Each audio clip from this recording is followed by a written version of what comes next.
Professor Jane Nana Opoku Ajimai. This red for Ghana, operation of the land, for and seek your future. People love me. Some people are not only fighting about the positions they will occupy. They are telling all others that they will be the kingmakers and they will be making their appointments. If we are not careful, this will dampen the enthusiasm and the spirit of our followers.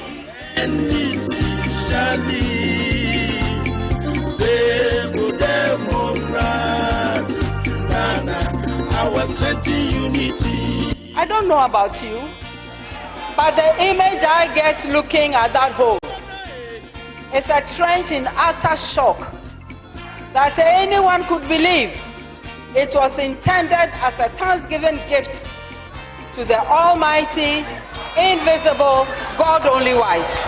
Such a report will not find COVID money shared for partisan political campaign purposes.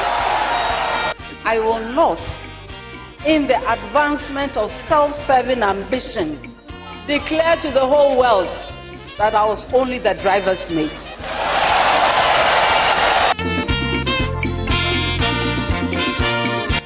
The report will highlight new roads, harbors, railway lines, not what we've seen of late, Ayalolo buses. You will find the lack of intimidation of opposing voices. You will find serious investment and practice to enable a digitized economy and society. The report will go on to point at housing projects, including the famous Saglemi housing complex, and even those that somebody has happily raised to make room for a presumed.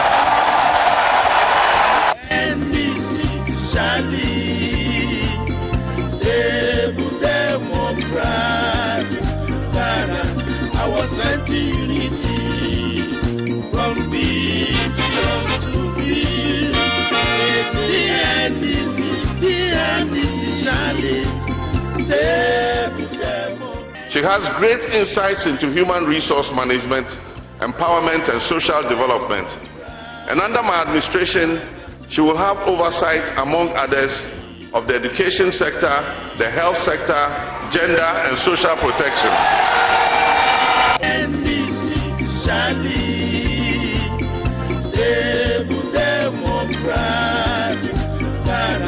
I was sent to unity from vision to vision. The end is shining. Stable Democrat.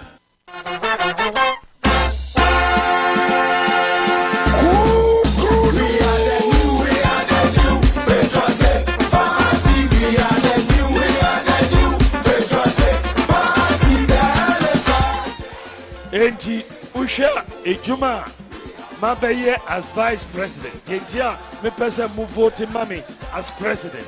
Number 1, Usha Ejuma Mabeye as vice president. Let me kind at least 33 policy initiatives are Mediaba in government.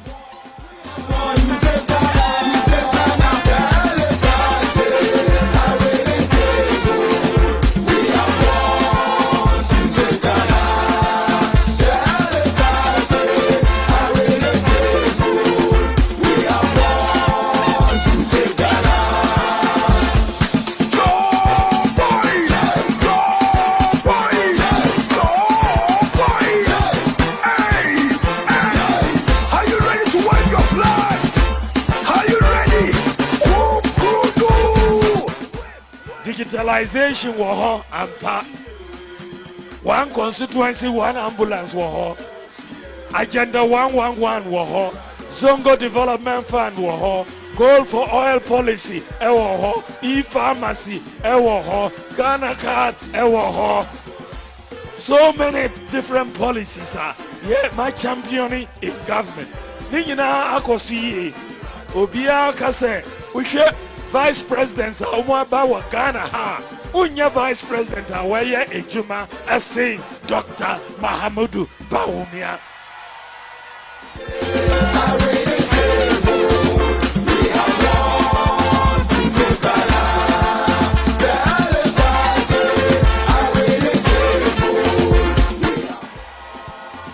Unya Vice President.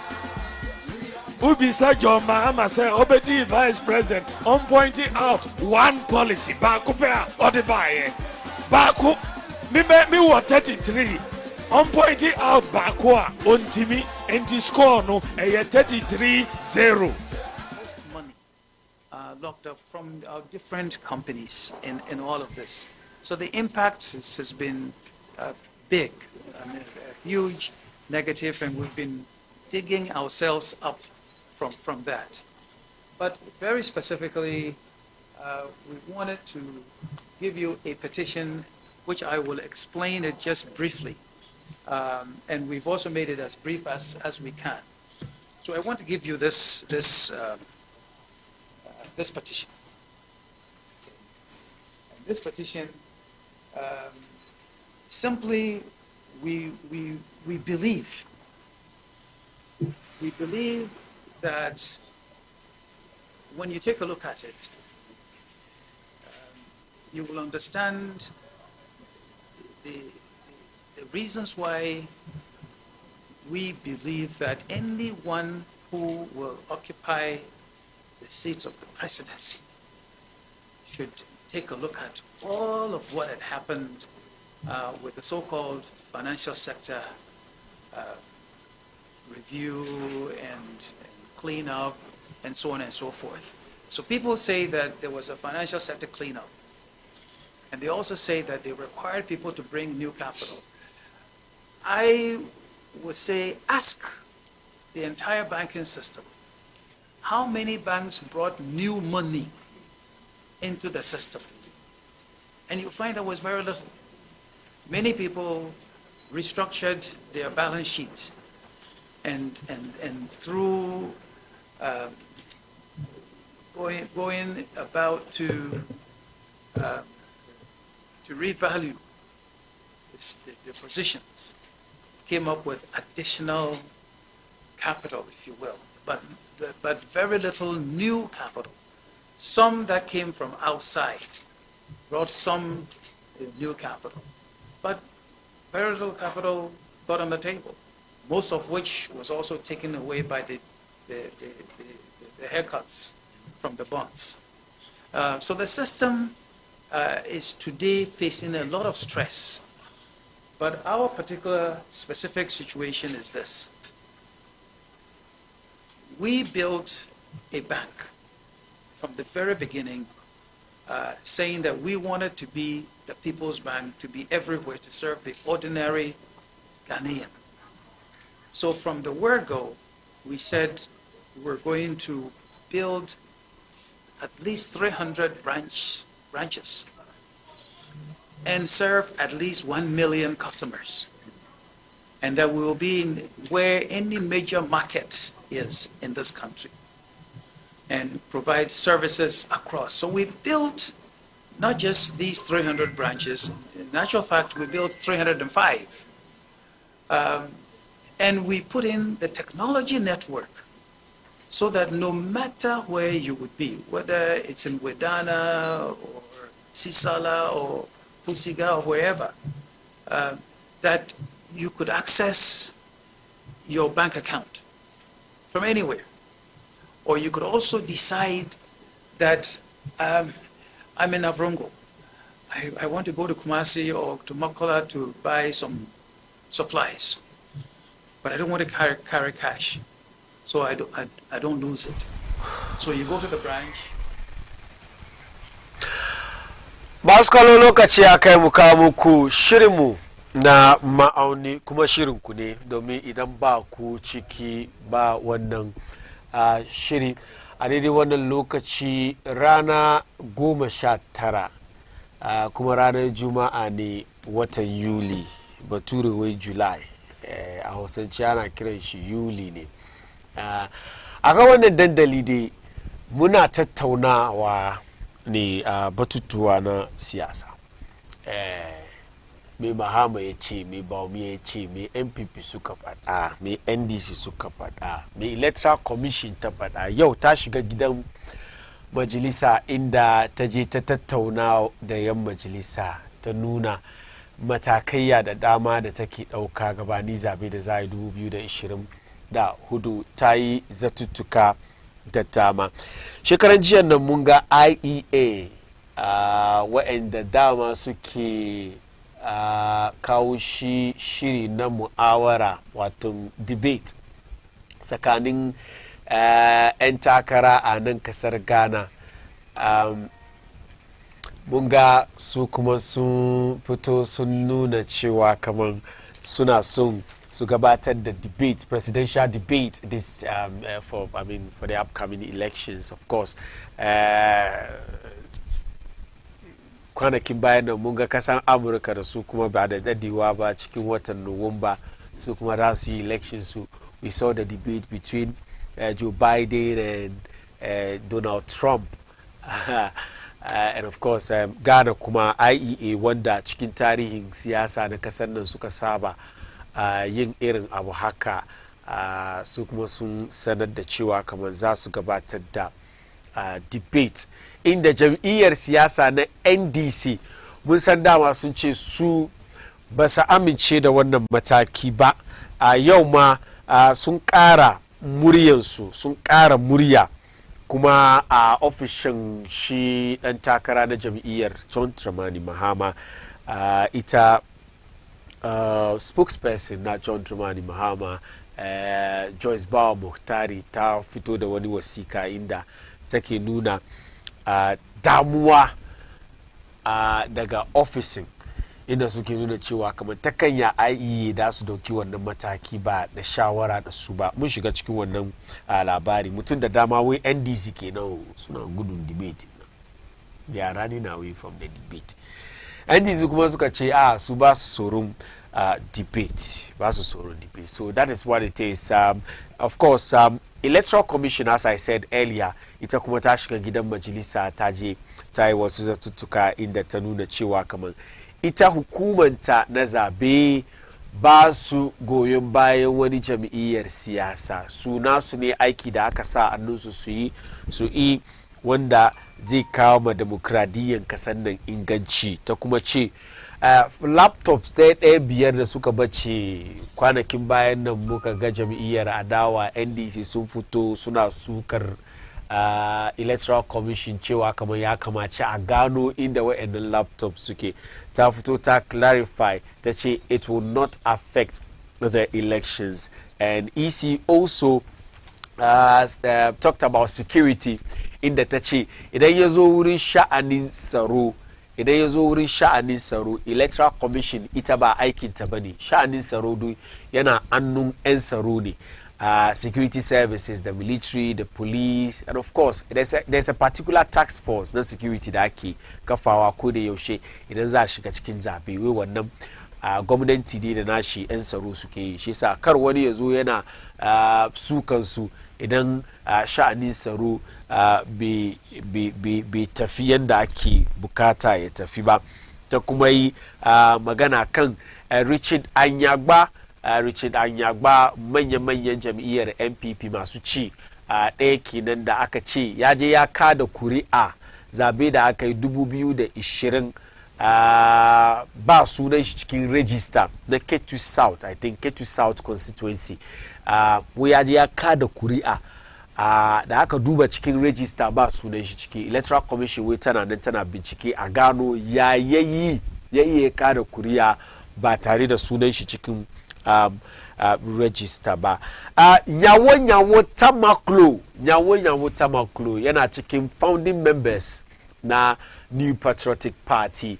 Inji shi wai a gaya ma kowa a ji wai Baumiya da napo ticket insu shi ɗan takara na jam'iyyar NPP da mataimakin shi napo wai wannan tikiti na NPP ba yanda za su yi su win election. sai dai su bi da shi kasa wai ba yadda za su yi su win election sai dai su bi da shi kasa in an ce a bi da shi kasa kun gane wai sai dai su sata in ji yawo taimako shi sa batutu wannan kenan insha Allah a daidai wannan lokaci ina nan tare da chairman Olabode ko former constituency chairman. Once a chairman, always a chairman. Nigerian, and this is the first time you are appearing on this show, Auni. Welcome.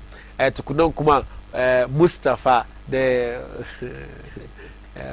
Nasara constituency coordinator, Nasara coordinator na Iowa East constituency kenan Mustafa Abubakar wanda aka san shi da suna Abina sai da mu idan zagayo idan na dawo yau ban so yi magana da yawa hanci ya cika ba magana da yawa magana duk ya fito bakin su wakilai jami'ar siyasa da suka kai kuma kai ka turo mana naka sako idan kana so a ji ra'ayinka kan 0553683010 dan tuna muku kuma wannan shiri yana kan Facebook YouTube kai sai idan kana nema ka kalli baka jikin talabishin ka ko kuwa kana ma jikin talabishin ka amma da ka dan fita waje you don't have to miss this because idan yazo siyasa yaren Hausa babu wani shiri a kan allon talabishin kamar Ma'auni wanda ni Malam Fari ke jagora zan je dan gajeren hutu idan na dawo mu ci gaba da kawo muku shi.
Assalamu alaikum wa rahmatullahi wa barakatuh. Ejidiyefo metumu nyina salama. Let the Bible and Quran Speak Organization eni Beina TV ena yede adesua eka nipa akoma adesua nso a ebro adwene ntiase so. Na saa adesua yi Bible eni Quran kyerɛkyerɛ yi ebrewo ewo Beina TV. Nyadade na me nso menya mre na yensia konwa na yendosukɔ ewo Bible eni Quran mu. Na enkyerɛkyerɛ no yato din sɛ ɔsom enkyerɛkyerɛ ewo Beina TV na ɛbɛyɛ mfasoɔ sɛ ne ɛbɛyɛ dankɔma temuada nkɔka breguofoɔ nti edu saa mmere na siakonwa na mesiakonwa na me no yɛfa saa desua yi ɛfa mboa yɛ ɔsom enkyerɛkyerɛ yɛfrɛ me Sheikh Ilyas Abdurrahman ɔsom nkyerɛkyerɛ this and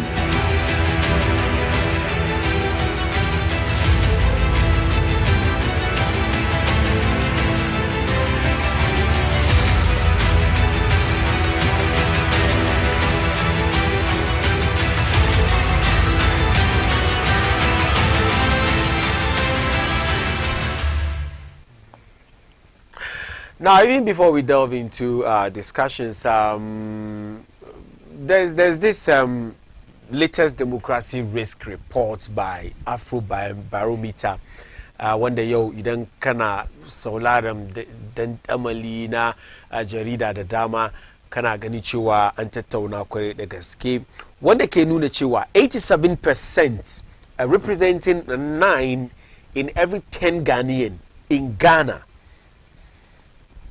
na da wani yadda tare da shi ko ita kamar cewa kamar wannan country manufa da muka dauki wato direction da muka dauki we are in the wrong direction. Yes, so this is it. The democracy in Africa, focus on Ghana, is the country going in the right direction? So we have 87% of Ghanaians kashi 87 cikin 100 wai a'a wai anya da muka dauki muna bi ba anya madaidaiciya bane domin suka kalli hagu da dama sama da bisa wai garin ta tabarbare tattalin arzikin kasa ta tabarbare mutane na cikin mawuyacin hali mutane 87 na wato yan MPP ma na ciki kenan 11 kuma wai yes wai the country is heading towards the right direction sa'an nan mutane biyu wai neutral idan an ce neutral shi he doesn't know whether the country is heading towards towards the right direction or the wrong direction. So that's the latest report, Afrobarometer reports that yau yake na mutum da yau da dama. Wait, this comes after 141 days before elections za a yi. Wannan report ya zo ne sauran kwanaki 141 gabanin zabe da za a yi na 2024. The same report kuma cikin tambayoyi da aka yi ma mutane tambaya na ɗaya ne shin kasan nan muna nan kan anya madaidaiciya idan ya zo wurin wato tafiyar da lamari na tattalin arziki da sauransu wanda ke kawo ci gaba a kasa. Mutane suka ce a'a, mutane 80 kashi 87 cikin 100 suka ce a'a, kashi 11 cikin 100 suka ce biyu suka ce su ba su sani ba. Then the next question, wait, are we satisfied with the democracy? Now, if we are satisfied with the democracy, then we are not thinking of any, military rule tomorrow or in the future. Wai, shin demokradiyya da Ghana muke kai, muke alfahari da shi, kamar in ka zo Africa, sub-Saharan Africa ga, na ce Africa ma duk baki daya, babu wani kasa da demokradiyyar su ke sai kan kafan shi ya kai kasar Ghana. Wai, shin mutanen Ghana sun amince da shi, sun gamsu da shi, let me use that word. Are they satisfied with the democracy da muke ciki? Shekaran jiya nan mun ji wani tsohon soja ya fito ya ce ka zo kasan Ghana mu namu democracy shine a je a yi queue a gefa kuri'a ko a kada kuri'a. Wai namu democracy kenan. Apart from wannan babu wani abu da mu da mu nuna shekaru sama da 30 kenan tunda aka shiga cikin wannan Fourth Republic din da NDC da MPP ke jayayya wan ya ci nashi wai babu wani abu da suka kawo mu mutanen kasa al'umman kasa da damu ce demokradiyya da muka dauki muna yi muka ce ya fi mulkin soja ga amfani da ya kawo mu al'umma ga amfani da al'umma suka samu ciki na ci gaban kasa wai babu wani sojan ne yayi wannan magana. Shin yau aka tambaye al'umman Ghana cewa demokradiyya din da muke amfani da shi, shin mutanen Ghana kun gamsu? Shekaru 30 kenan tunda Rawlings ya sauka mulkin soja aka kafa sabuwar constitution. Sabuwar constitution wanda muke kira 1992 constitution ya ba da dama kowane shekara 4 a yi zabe a kada kuri'a a zabi wanda zai zo yi mulkin kasa tare da 'yan majalisosi. Tunda aka fara yin hakan kasar Ghana al'umma da muke ciki mun gamsu ya kawo mana amfani al'umman Ghana 74 cikin 100 kashi wai a'a. To wannan 2011 2013 kenan wai a'a. No, let me say that 74% suka ce 74% suka ce then from 2021 to 2023 51% are now saying yes. So there is a drop 23 percentage points. Wato ya rage, wato mutane al'umma da ke cikin kasar nan da suka gamsu da demokradiyya an rage. Wai yawanci su kuma matasa ne. Yau kaje kasan Kenya demonstration protest da ake yi against the current regime da mutum da dama suka yi rashin rayukansu, matasa suka tashi suka ce ba su gamsu da yadda gwamnati ke tafiyar da lamarin kasa ba. Na farko wani haraji aka kawo, suka ce ba su yadda, aka hau titi ana kashe-kashe. To wai gashi kasar Ghana wannan fadiwa da muka yi cikin gamsuwa na demokradiyya wai da yawanci matasa ne.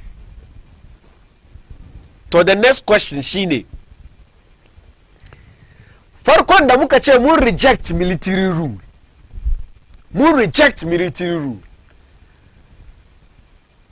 how is the level of rejection of military rule today amongst Ghanaians? Farko 86% of Ghanaians wey ba su so mulkin soja, ba su so sam ba su so. That was 2011-2013. Now 2021-2023 68%, meaning ya drop by 18 point percentage. This report is telling us one thing. Kaman imani da mutanen Ghana muke da shi a cikin demokradiyya cewa kaman wannan shine anya da zai kawo mana ci gaba, da zai kama al'umma nasuwa, da muka yadda da shi, muka ce da shi za a yi.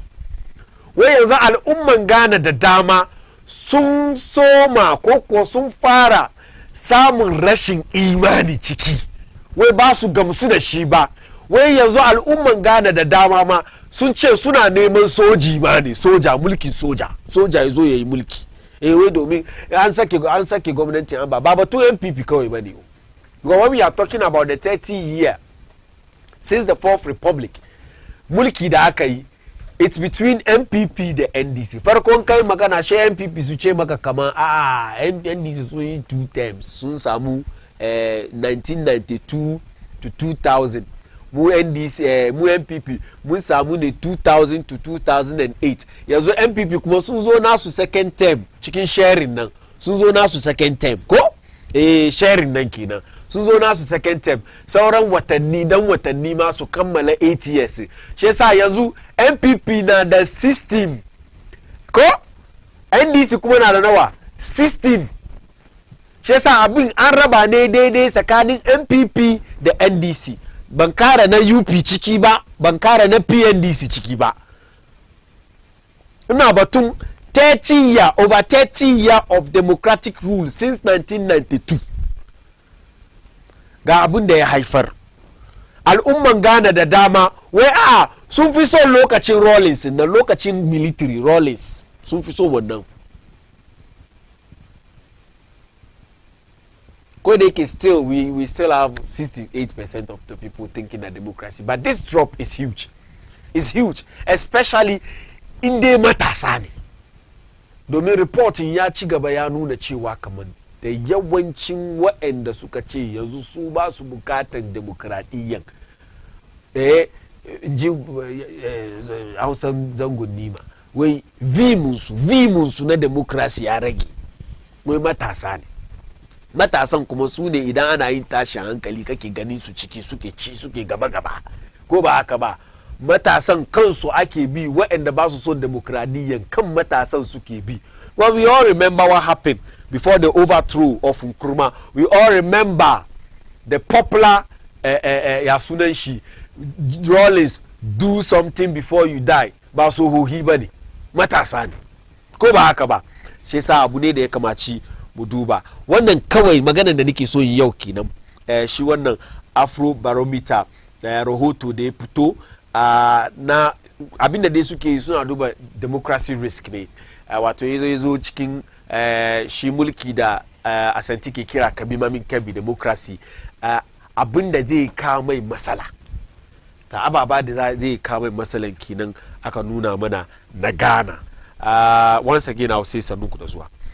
Ba da bata lokaci ba ina so ku shigo ciki na fara da kai chairman shi wannan fira. Well, thank you very much. Da ka ba mu wanga opportunity kan Afro Barometer ko da aka fito da shi. Gaskiya ne before the fara magana so use wanga opportunity first and foremost in salute former president John Dramani Mahama mai martaba. Allah kiyaye shi kuma Allah ya bashi nasara kan 2024.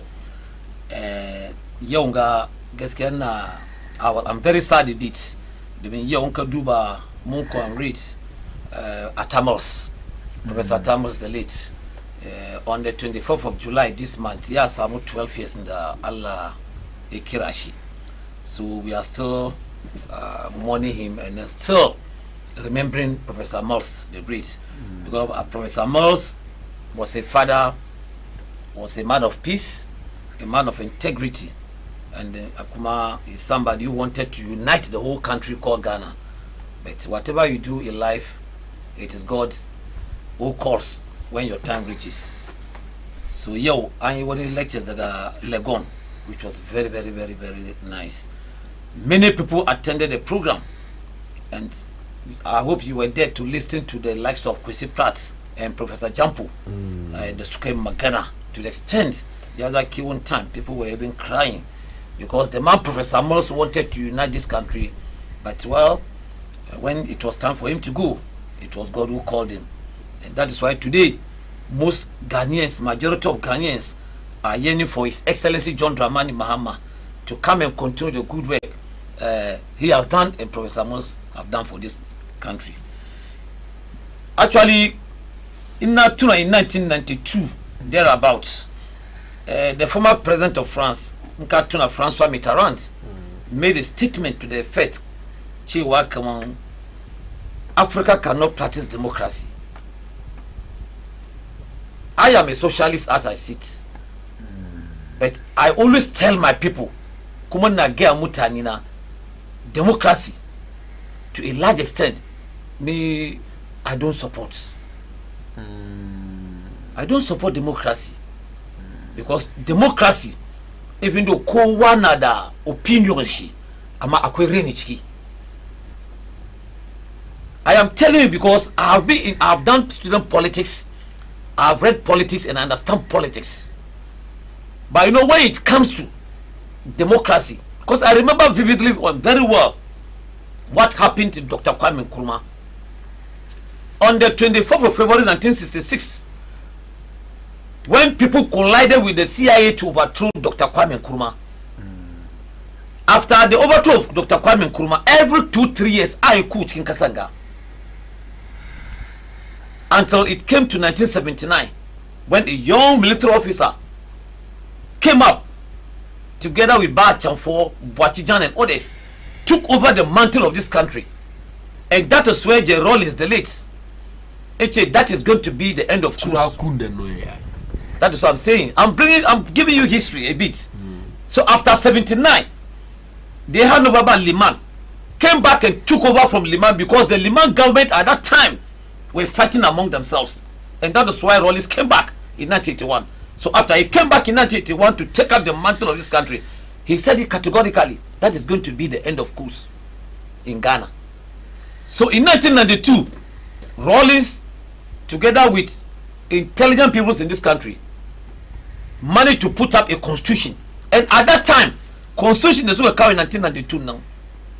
These people sitting in front of me, the MPP tradition, boycotted to sit down with the then PNDC government to draw a constitution before academic democracy. So we can do a line now. Rawlings and his people sat down with market women, traders, students, professional teachers, local people on the ground. But by then, Kufuor and others declined to attend that meeting. We sue their elite, and for that matter, they will not take part in that. Today, the constitution of 1992 has been drawn. And I thank God the Afro Barometer and if to Kowaya Ganish clear. Today, majority of Ghanaians are saying that they are not comfortable with what is going on in this country. Likewise, what happened in Kenya, we saw it. Up to yesterday, people were still rioting in Kenya.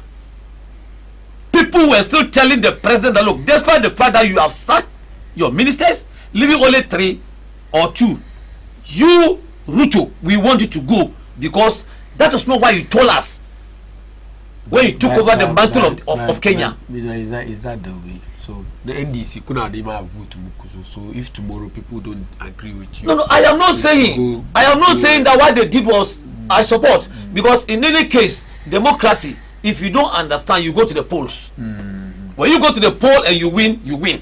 If you don't win, fine. It's about their country. It's about Ghana. So I don't support violence, and I will never support violence. Are you getting me? I will not support violence. But no country can sit or subvert the will of the people. Nobody. You cannot subvert the will of the people. When the people rise up against you, it's even more than the gun. We saw what happened in Kenya. The military were even looking at the youth. NDC, the MPP could fail Ghana. The youth are saying, the NDC could fail. I'm coming to that, my brother. Let me make my point. I beg you. Could fail Ghana. Could fail Ghana. Yeah, I'm going to fail Ghana. Because Russian because people don't have faith in democracy. People have lost hope. The confidence is gone. They go because MPP and NDC could fail you. No, but if you say the NDC and MPP, I have been in politics for almost 10 years. You have ruled since 1992. You have been in power. So who else? I'm asking you. 30 years. I have MPP because who is controlling the country today? Why can control country now? If NDC is in power today, and MPP so cause mess, we will tell NDC that look, what you are doing to the people of this country is wrong. You must be bold to say it out. At the end of the day, it's Ghana. It's not about individual interest. So what's happening in this country today? We've all seen it. Malafori, we've all seen it. An 11-year-old Abigaya Giamaka, that what is going on in this country today, to the extent 87% of Ghanaians are saying the country is moving in the wrong direction. I am not saying according to Afro Barometer. They've gone down to make their research. And they have come out with this proper research. I am not saying it. You are not saying it. Ghanaians are saying it. So for a country that is sharply divided, I mean, some scan the country they divide politically. I mean, how can 87% of the people say the country is moving there? When you look at unemployment situation today, is this research not questionable? Unemployment today, if I tell you, NDC time it was 8%, today is 14.something%. As I'm speaking to you now, almost 2 million youths are not working. They are jobless. One guy in that, for instance, results in elections. Most Ghana elections always split between the MPP and NDC. Now you can't tell me 87% of the people say the country is moving in the wrong direction. That is what they have gone to. This is a research team. No. If you want, you can take. If you don't, you leave it. But they have come out to what? What they have seen on the ground. They go to the people and ask them. Okay. All right. Mustafa Shigochi. ربي اشرح لي صدري ويسر لي امري واحلل عقدة من لساني يفقهوا قولي. Muna gode ma Ubangiji ma Allah madaukaki sarkin da ya ba mu wangarana. Kamin je gaba da magana ina so in dawo ga daman gaida wanda suke samu lokaci suke kallo mu suna ji mu kowane lokaci. Ba wai mu fi su bane. Opportunity muka samu muke zaune nan da daman su suka samu sun express kansu su yi magana fi mu. Bayan wannan na gaida national chief imam da his excellency na adu dankwa kufadu mai gidanmu his excellency dr alhaji mahmudu baumiya, Allah ya kiyaye shi mai jiran gado, mr digital Allah ya kiyaye shi, da mai dakin shi hajiya samira baumiya, muna gaida su duka da manyanmu na ajiya fati alge, Allah ya kiyaye mini ta.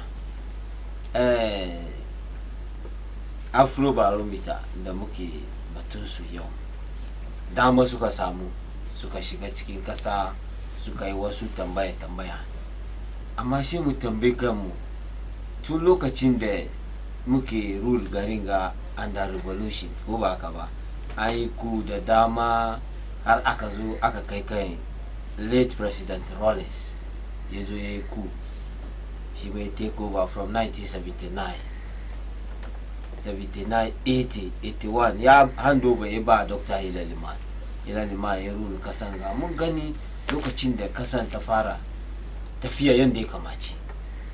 In ka duba policies in Hilal Liman ya taimaka ma kasan ga especially youth cikin school, amma saboda Rawlings ya bar meni saboda ya je ya yi shirye-shirye ya gyara shiri ya zo ya karbanin shi according to Mustafa. Lokacin nan ba firan da aka yi mini ba ne, nan cikin kasan ga na gan live, ka fahimce ni ko. Bayan wannan from revolution nan har zuwa 1992 da aka accept democracy, ba Rawlings ya kawo wannan ra'ayi ba NDC ba na, amma Rawlings ya accept ne kamar ban rika mulkin nan an da soja na inda ce bai, in ya ce bai yada aka na nawa za zama, in ya ce bai yada aka nawa za zama, an da zama kamar ya an bari shi kai revolution shi yana rule da soja shi sa in shi ya mince ya sauka aka yi dole a bashi credit. Malam Fari ban ce ba mu yaba ma Rawlings ba, wannan ko yau ko gobe muna yaba mishi da ya accept saboda shi ke kai shekaru nawa ya rika har aka zo wannan da ya accept, ba wai ya janye ya zauna gefe ya kawo wanda bambane, shi no ya continue aka yi zabe ya yi nasara so biyu, ka gane ko, da ya yi nasara so biyu har wa yau mun ga yadda kasan ya tafi. Amma comparison da muke yi yau har a ce wani ya bari kasan ga ke cikin gazawan NPP kun gaza, shi sa yanzu mutane da yawa na duban kamar demokrasi ma ya kamace a aji gefe. Malam Fari abin da yasa nake so in kawo ka demokrasi na sake mulki shekara 8 na yau inda ka ce mulka mun sai 16 na NDC ya fito, NDC from PNDC suka zo suka rule NDC har ya zo ya zauna, sannan Kufo ya zo ya yi nasara a year 2000 muka take over. Ce mu auna lokacin da Rawlings ya zo ya yi nasara, kana jina, Rawlings ya zo ya yi nasara ya take over har Kufo ya zo ya doki 2000. Malam Fari me aka implement cikin kasan ganda yake amfana da mutane? Rawlings ya yabu da yawa, ya yi ababe da dama. Under Rawlings aka yi allow me I beg you. And that Rawlings aka kawo polytechnics, I mean we saw a lot of things get fund da muke aki da shi. Ina kawo ka ban ce wai bai yi wani abu ba, ka tambaya me nake yi shi na baka ansa. Yanzu akwai dewa na yan baya Rawlings yayi wannan ya taimaka ma kasa. Bayan wannan, bayan Rawlings wa yayi abin da yake taimaka ma kasan ga yau, da Rawlings ya wuce Kufo kuma ya zo ya yi nashi, Kufo ya zo of insurance har Kufo ma ya yi abin da zai kawo kashin kare, Kufo ya bari ya fita wurin har abin da zai taimaka ma rayuwarmu forever. Bayan Rawlings Kufo ya zo ya yi, ka gane ko, health insurance da Kufo ya yi shi muke cin amfani shi. Bayan wannan Kufo ya introduce Ghana card saboda ya taimaka ma rayuwarmu tafiya mu yi wasu ababe da shi, har yau ya taimaka ma yaran school da suke shiga university da Kufo ya soma year 2008 Allah bai ba mu nasara ba inda aka zo sakiya aka yi ma logo nan baya an continue ba NDC Mahama Mills ba su sun continue ba saboda shi wannan na cikin inda suka bar Ghana baya ba samu ci gaba ba saboda shi inda za compare 16 na waye kawo abin da ke kawo ma kasa ci gaba in ka duba social interventions da NPP government suka kawo bayan Rawlings ya implement su da kake ce ya gina su polytechnics da abubuwa education centers kenan za mu ce inda za a koyi abu kenan amma me ke taimaka ma yaran cikin school nan waye kawo wadannan domin yaro bai da lafiya cikin school health insurance ya rage mai wani abu an ja duba shi Ghana card yaran university yanzu sun karbi da student loan without guarantor ka fahimce ni ko waye kawo abin da ke kawo makasa ci gaba ce NPP government saboda shi in dai da an bari NPP government continuously 16 years Ghana ta zama abin kallo sai za da kuka zo 8 years ke ga tun 2016 na health insurance me aka kara kai ya kawo yaban health insurance ne ya samu inganci da mutane ke ci amfani health insurance abinda muke gani yanzu ne 8 years ago kuka da ake kai health insurance so na jebe yaki shino ake ciki yau ba kowa ba malam fari kuru ne ana kawo abin a zuwa ajin kai magana yayin da su buga nasu su ga nasu amma ba mu ganin wani sakiya ingantacciyar sakiya da kama je health insurance ka je wurin sector na office su ka je ka tambaya kaman ba kudin magunguna da ababin nan ba provide musu akwai bashi aje amma da muka take over 2017 mun biya 1.2 billion Ghana cedis da NDC ya bar bashi je ka tambaya lokacin na NDC bai finance bai sa kudi nashi dai ne yazo ya iske abin yana ci amfani shi amma kudi da bashin da ke wuri bai biya saboda shi we are far better than them inde akoma je revolution inde wannan suro ko Allah NPP ya win continuously another 8 years su gani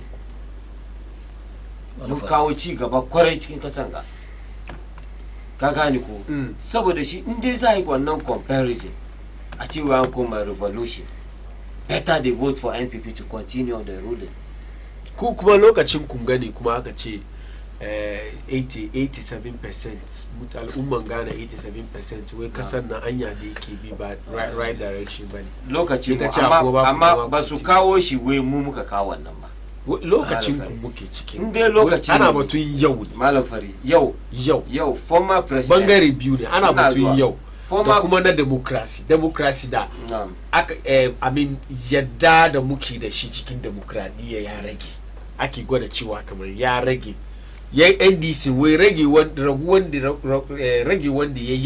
ya rage ne lokacin mulkin MPP shi sa yanda zahi ya zo cikin kasa mutane ke jin jiki shi yaba mutane yanzu ma babu yadda ka duba corruption perception index these days ya zo duka Ghana yadda aka samu ya rage duk ya rage wai shi ya bar yadda cikin demokradiyya ne malam fari in dai za kawo batun corruption ne wannan na national anthem na NDC da suke laka wani corruption kasanga ba party da ya corrupt than NDC wai ba party da ya corrupt than NDC ba party da ya corrupt na kubukanka thank you very much ina samani Mustapha is a brother.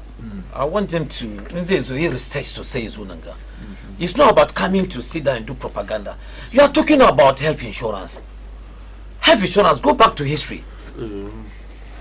It was first piloted under Rawlings. National health insurance was implemented by the Kufuor government. It was first piloted by piloting doesn't mean you are. That was when we left power. And when they came, like the single spine. So are we agreeing that Kufuor cow health insurance? That is what I'm telling you. That we piloted, and when they came, then they implemented it. You didn't implement it, so we give that credit to very good. Government. Single spine. Yeah. We brought single under Professor Moss. That one is clear. So it is a big credit to the government and the people of this country. Because health insurance, if you all remember, look at Chinda allow us to make we are having discussion. If you tell me to allow you to make your you are not making me to flow. Okay. Look at Chinda. No. You can decide to, but let us flow.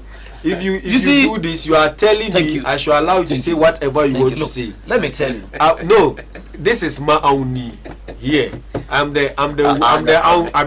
I understand. So when you talk, I can come in at any time. I am saying that for the sake of the viewers who are watching us, health insurance, they should get them majilisa. I'm saying it on record here. They should get them majilisa. That's how NDC boycotted Parliament. That is on record. Let's go. So we give credit to who credit is due. Health insurance, Kufuor Yekau health insurance.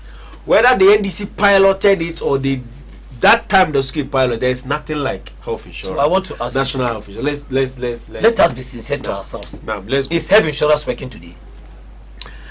Look at the amount of money that has been put into it. Today people are complaining bitterly. Health insurance has always been with problems, Very good. even under Mills Mahama. So let's continue. When NDC was in power under General John Rawlings, rural identification. Now, how's that? Why expand rural identification to rural areas? Tell me. Tell John Rawlings when he came, look at what he did to this country. The stability of this country was muted by John Rawlings. We know it is a fact. No. You are talking about corruption, and you are happy that Mustafa can account to corruption. Look at PDS. Look at the Australian visa today. Pius Enam Hajide. Pius Enam. Bashi Tarabe by Suka Jeta Wesu journalists like Australia ba. Today what has come out of it? Look at Bost. The massive corruption that went on at Bost. Today the man has become a member of parliament. And I'm telling you, we are going to prosecute them inshallah when we come. And you are talking about corruption. Today as we speak, even corruption work at the Sukayi in 2016. Dr. Bamia going around peddling all sorts of deceits, telling the people about NDC, so you corrupt. Today, very good. Today, what has happened? Today, what has happened? You look at the number of corruption, the NTLOA and GAFLO the government of MPP. And anytime they are caught, Nana Adudanko Akufo-Addo comes to clear them. That is why His Excellency John Dramani Mahama has said categorically, I know he's going to win the Ekon Allah. He's going to make sure he prosecutes all these people. You're talking about corruption, and you want to get NDC on this national television. Don't go there. So Kuduka, you are corrupt. MPP NDC, you are corrupt. She's a matter as Asuka Gajidaku. And Gajidaku. Nazo muna so maye so sojoji mun fi so soja mai komo. Ajumala fari. Kuna one way ka ce su ne corrupt, shi mo ku ne corrupt. You are corrupt. Allah ya raba mu da ku. Inde ka san Ghana yanda muke zaune cikin kwanciyar hankali. Wallahi Allah ya raba mu da ku. Ku ba alhairi bane. Kuma ina sai kai har wa yau. In ka duba corruption index da ka kawo yau Ghana ba mu doki regime mun ba danwa cikin party 51 million Ghana cedis muka raba ba Ghana ba mu yi wannan 40% of Ghana bauxite former president Mama ya doke ba kani shi Ibrahim Mama ba bisa ka'ida property state bisa ka'ida ba why his brother bai shi kan ka'ida ba ya doki ne ya bashi wajen shi ne shugaban kasa taxes na port shi da muka zo 2017 ko Ibrahim Mama aka fito da shi ya biya wasu under regime yayan shi bai Allah na kawo kayan gusa babe ana biya amma kanin shi bai biyan taxes cikin kasa ga na kenan wannan abu ya faru wai Ibrahim Mama dai aka zo babar ya biya taxes in kasan gaba taxes nawa aba ga kake magana wala body ya sani I don't know what you are talking about. Yana so ne sani ba No sani, because mislead you are not prepared for this program. wasu taxes no kaka I withdraw. wala body Because wallahi da kake faɗa zama na ce gaskiya ina zuwa platform don't take it there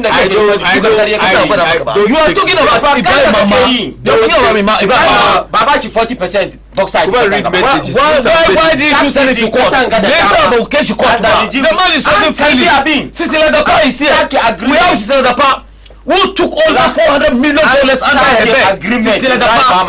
But you're talking about blind mama. Read messages.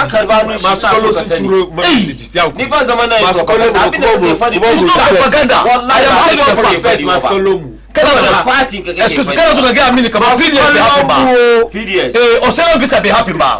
Japan deal be happy ba? Please, Baba Ibrahim Mama. What are you talking about? Boxer 50% ba. Baba. Baba why you me 51 million Ghana cedis ba? What are you talking about? Mama ba. What are you talking about? Come on, kid, I been the aeroplane. Not I ask you. please, can you put me on camera? When your president was hiring, I want to read messages. $50,000. Well, assalamu alaikum.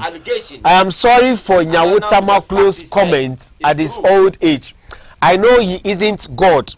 We, the MPP, will by Allah's grace not only win the election but also conquer the NDC. In any case, which of the two will survive a stormy weather? An umbrella or an elephant? Please give me your answer. By Mr. Abdullah. When Mishakara ha.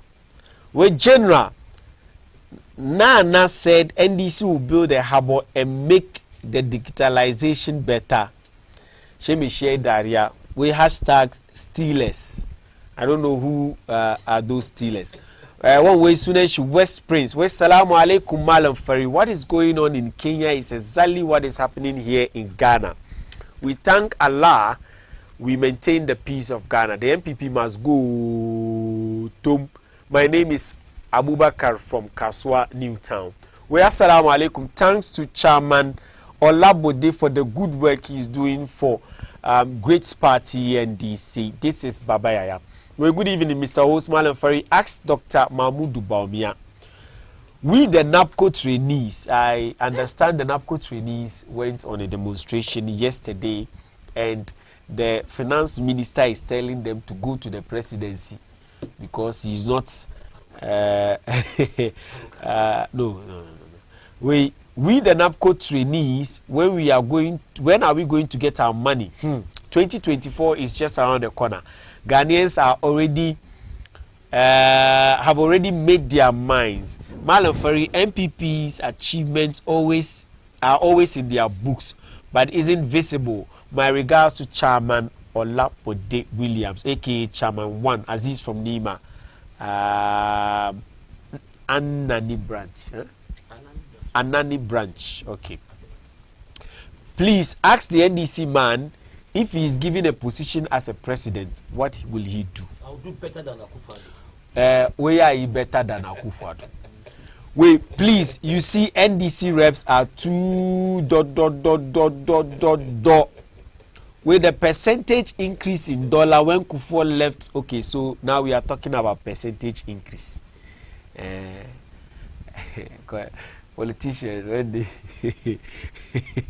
percentage increase. Let me read this message. With the percentage increase in dollar when Kufuor left office and NDC took over was 4:1 by 100. That is 400%. The cedi depreciated by 400% under Mills Mahama. Now, percentage increase of dollar cedi ratio since NDC left office is 16/4 times 100. That's equal to 400. So now, why are the NDC people shouting? So, or say, ni na ye dukadaya. The texter didn't add his name. Please, when you send the text, do add your names. You can also send yours to 0553-683-010. Where today the single spine salary structure has caused us more harm than good. Mr. Abdullah again. Well, good evening, Chairman 1. I think Mustafa doesn't know what he's saying because at the time of revolution, he's just a small boy. How can you say Mustafa was a small boy? Do you know his age?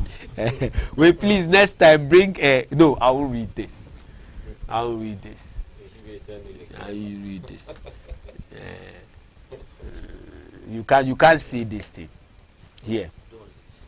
Oh, I'll not even read me. I don't read such messages.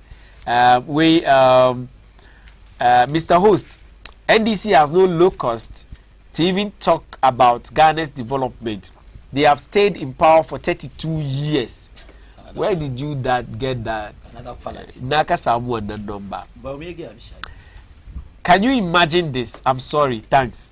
The MPPs are talking about debts that the NDC left. I want to ask which of the debts did the NPP pay? Jargon talks.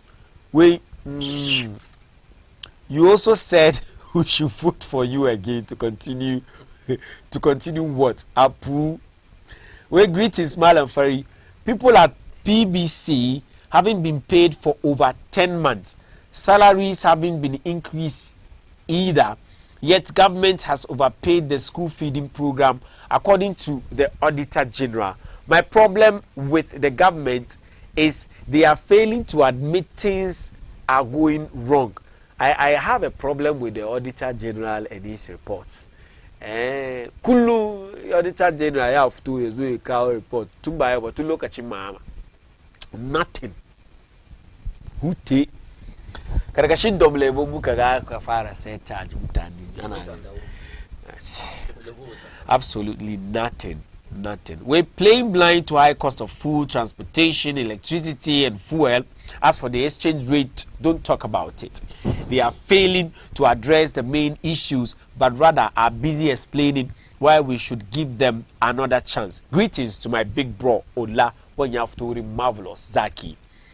Where Al Hassan Sise from Zenu Central, where democracy is good, but because it guarantees citizens free speech and free movement and other things, the negative side of democracy is that politicians are hiding behind democracy to steal the citizens. This I agree with you. For the records, health insurance of Kufuor as district-based ones, which one cannot access health outside your district, it was still health insurance. It was Atamils who introduced national health insurance. Introduced. Issue mutual. No, it was mutual. Sorry, it was mutual. And then Atamils came national. Yezo yabar kana rike da kadi. Ka shiga kafta lankwantana ka shiga denta ka use. That's the only difference. But when we talk of the national health insurance, it is nobody is if you want me to give Mills credit for making it national, for making it mobile, let me put it that way, then you should as well. No, I am not disputing what you are credit. saying. Don't say NDC started. It was piloted at Nkransa. Messages let's move to the debate. No. We will stay there. We will stay here. Because by time. Let's move to the debate.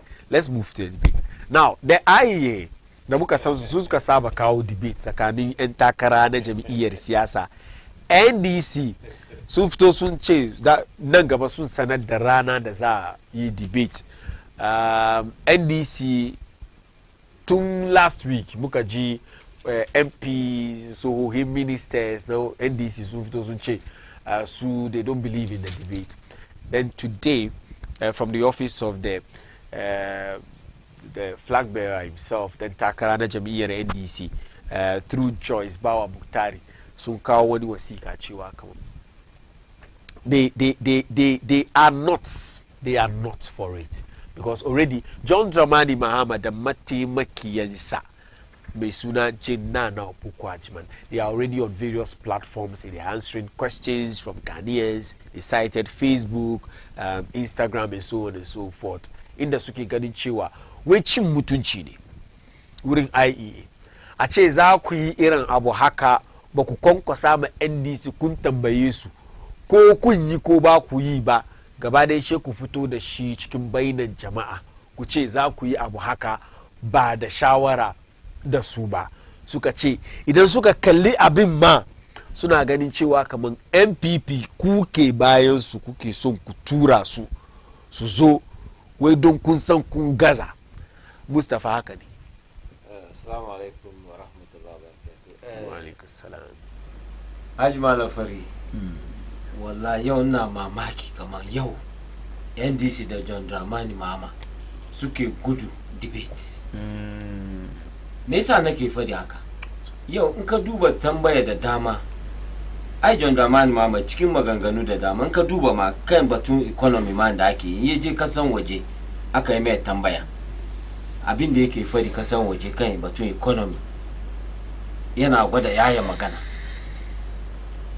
videos da dama na nan da yake yada kaman gaskiya duniya ta yi karfi duniya nan ya affect by covid the Russia-Ukraine war in ya zo gidan nan shi ya kawo magana daban isa tambayan nan ya zama kaman cikin kurkutu yake yi ka gane ko kamar yana boyewa yake yi ya je kasan waje shi fadi daban in ya zo Ghana shi fadi daban shi sa yau za a ba shi da Dr. Mahmudu Bawumia platform su duka su zauna ganiyansu na kallo ga local television mu ga national television mu duka kowa ya samu ya duba dare daya amma an repeat kowane lokaci shi yau John Dramani Mahama da yake gidigidi Akufo-Addo ya zo debate shi da NDC suna kururuwa Akufo-Addo ya zo debate yau Mahama da NDC na gudu debate shi sa kuma lokacin kun gudu ne lokacin da Mahama ke cewa ku zo ba mu gudu ba ai karshe mun zo mun zauna an debate nan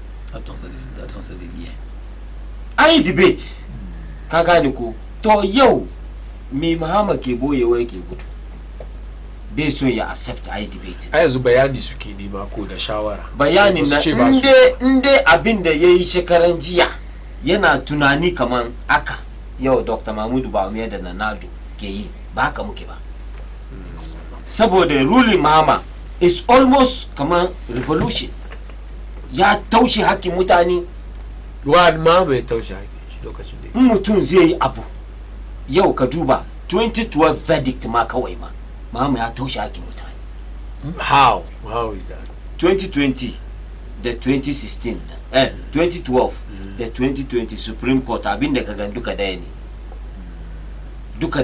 ne ya use karfin shi ya taushe hakkin mutane domin 2012 ya lose election Mahama ya lose election but we didn't mun je da evidence clearly amma saboda shi ke kai mulki ya use shi sa Supreme Court na ana ya doki karfi a ai tunanin shi duka ba saboda wani kuka yi 2020 baka ji message general secretary su da yazo ya zama chama ba wai abin da aka kawo mai gaban shi ya kai ma cacuci kata nde kai ma cacuci kata wai inde abin ga kuka kawo mini in je sai da shi court ba ku da magana ko sai ni kunya kace 2012 that's 2013 Supreme petition da aka yi petition election petition John Mahama ya taushe hakkin mutane don ya lose election na judges na force su ne su a sosai domin ai ka gani judge na duka bai je wurin da ba judgment nan an samu rabi nan aka samu shi sa wanda suka je wurin MPP su ba su karbi taushe wannan ba ai su an gwada clearly kuma cikin aka samu directive kamar election no na ce ba aje a wini shi police station judges da su kan maganan kanon muke judges da su suka ce su ba su yi ra'ayi da da cewa kamar John Mahama ya win ba because mun san yaji nawa ne kamar 5-4 ko 4-3 7 judges 4-3 so 3 judges da suka ce ya kamaci election na a kuma yi shi sabon nan da aka fi su yawa sai sa su da aka taushe su ba su yadda ba da John Mahama ya taushe su malafari 4-3 ina magana ina so ka an sami wannan question da John Mahama ya taushe su kace John Mahama ya taushe ne sun zama sun yi abin da ya kamace suka nuna ga abin da kenan to 7 nan na 2020 7 su duka suka yi ra'ayi su duka suka yi ra'ayi ba mai karfi ciki da ya ce shi bai yadda malafari NDC ba su je da Akufo-Addo ya taushe su ba su je da evidence ba Akufo-Addo bai taushe mun je da pink sheet court mun je da komi court sai wanda ba mu je da shi muka gani clearly aka nuna akwai inda aka yi zabe MPP na wuri na amma mun gani 27-0 akwai finger of God police station ba shi nan cikin abin ga police stations na EC mun ga finger of God mun ga duka amma aka je clearly cikin bukun EC ba shi cikin na ruwan wanda debate da rai ina kawo ka ni saboda abin da yayi nuna karfin da yake kan kujeran nan yana ga kamar yau aka mu muke yi su ayye in suna nan makan su incin kansu ne ka gane ko saboda shi an kalli shi duka kaman an bi kasa an ce ma ayi wani abu kuma to in dai wannan mani ayi nan za zo su mara ma ba mu ya baya ayi debate ne ga ka zaune gani zaune a tambaye mu magana that debate ne maybe questions that tambaye an ba mu ya questions no ba gaskiya bane malam fadi na shi ne bai da message da zai zo fadi maganiyar su yau don 2012 NPP da aka yi debating a Yarikov ya ma wannan yaje mun je NPP sun fito su zo sun ce questions na an ba ma mu yau muna da message muna da abin da za nuna maganiyas mama me zai nuna maganiyas lokacin mun ga abin da 24 hour economy to sai ya zo ya nuna 24 hour ya bar CD mun zo mu nuna ma ya akra ka dan sama da 4 CD yanzu ya kusa 60 series mun zo mu nuna maganiyas kudin da muka ce mun karbe yau in ka fita from school junction na Chrome zaka mu yi anyan titi mai kyau muna budewa zaka dodowa muna expansion road ne shafin da aka sa ciki mun nuna maka alfari na zuwa ba land ba je Accra nan ga je Jamestown shafin da aka ba IGP shafin da aka ba IGP nan na dollar nan an karbo duba dollar mun perform better how is ina so ka san malafari duniya duka duba currency worldwide duka how is that 416 that's almost 400%. na ce maka malafari currency ba ku gaza ba inde da NDC ke kai ku jeran ga Allah ya kiyaye da yau wahalar mu yafi haka amma saboda mun samu good managers ana manage garin yanda ya kamace kake gan kaman duk da kumcin duniya an samu sauki cikin Ghana wannan ba baki bane kudin da suke ce mun karbi je Jamestown mun yi fishin abu mai kyau je Elmina ka ga fishin abu mai kyau how is Bawumia going to ya Bawumia dai yazo ya defend this point he made wannan dollar batun dollar kawai za a tafi ba ina zuwa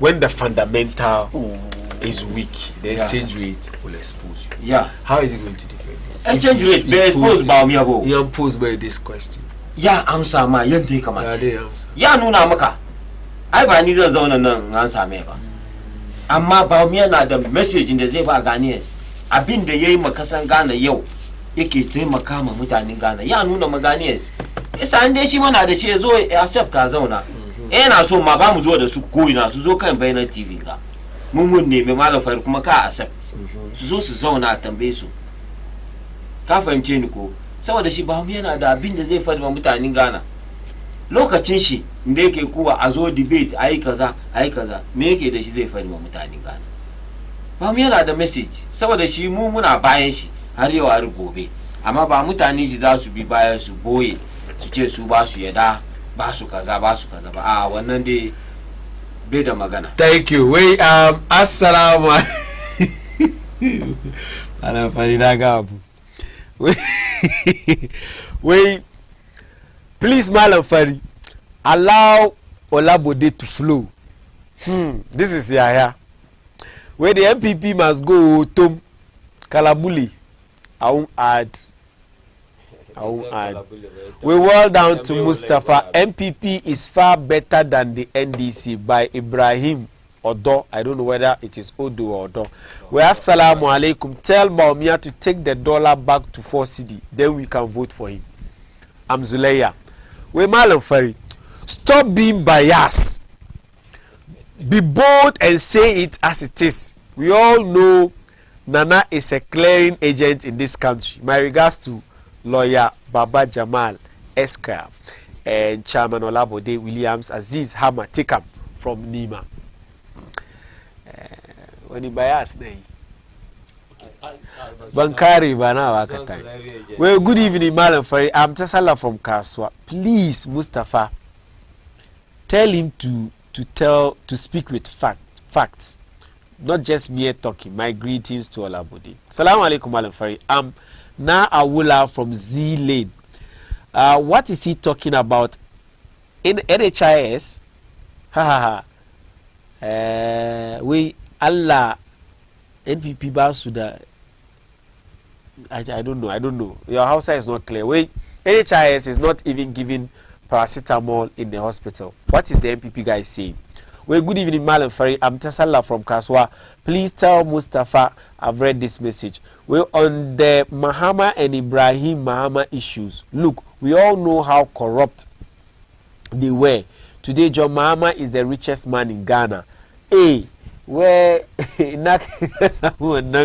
statistics that John Mahama is in Ghana. We ask the NDC rep to explain. I should ask you to explain. I'll come to you. Well, I don't understand some Ghanaians. 2015 showed paint was 130 cedis. Now it is 700 Ghana cedis. Why? They are still defending the NPP. My name is Ishmael Zakaria Nima 441. Mustafa, tell them the truth. We Al Hassan Sisi from Zenu. I'll let me pause with the messages here. Bakaba. When Yayan Kami Hutun shop which when Mahama was in power. Interesting. Thank you very much. Now, the opportunity. And I want you to see. Akufado won't debate Mahama. MPP insist. Gashi. Is here. On Samuel Okuki. By Samuel Okuki. Kede Godan. Gashi. Very good. I'll send it to you. Akufado won't debate Mahama. Now about display. And I'm a bit disappointed this evening. The next submission, your brother now Mustafa. You are talking about debate. But when you come in I kill your mama as a debate. Master, Disappointed for why can't please? I was quiet. One word. I was quiet. No. Please. Allow. As we speak today, NAPCO trainees. Stopping you, so allow it. Yesterday, the day on TV3, Eric Nana Techi wait for almost 8 months. This MPP government didn't pay them. That is true. I saw it yesterday. So that's why anytime I'm coming here, researching MPP who call us, the Suke send message, could jig the kill. I don't come here to do propaganda. 8 years, 8 months, but to be asuba. As I'm speaking today, the Gashi. It is not because you are saying it. Now research, Gashi. Did you see it? BBC staffs have not been paid for 11 months. Produced by a company. Last 2-3 months, Dr. Bameli Techiman South, academic nursing trainees. What a area, Musulman Taftotamdeshi. For 3 years, Bansamu allowance naba. Bamia student platform, no, you come Accra, Yajaga Minister of Finance. As I'm speaking to you, for the past 3 years, they haven't gotten the allowance. What allowance? Nursing training allowance. The lady asked him at Techiman. Wallahi nigga amaka ban riswaka taba biya tabako ba what is about biya taba? Some of them have not been paid. They didn't receive it. So it's some of I am not saying some of them at Techiman. Bamia went to Malata in 2016. Eddie Tembe couldn't dokunu a ball of kinky. He came back. He was lambasting John Mahama and NDC. At that time, kinky a ball of kinky was 1 CD. Yo, ball of kenke is 5 CDs. 4 CDs. I am telling you, I buy kenke at 5 CDs. Wallahi. I'm not saying 4 CDs. Well, that is where you. Is it 1 CD? Say atomic junction. Is it 1 CD? Keep it okay, see. 12 CD. Very good. And you are comfortable with this situation. No, I didn't say. Thank you, my brother. John Mahama, His Excellency. Mustafa, allow him. John Mahama, His Excellency. Beche ya doki ya dollar ya doki chaf ya ba IGP ba. He never said it. John Mahama said, by the grace of Almighty God, I'll solve the problems. And you know what? During Mahama's time as vice president and chairman of the economic management team, dollar was $1 4 cedis. You said it to him. Your dollar now 60, almost 16 cedis, and you are telling me on national studio, come on, Yenzu Afida.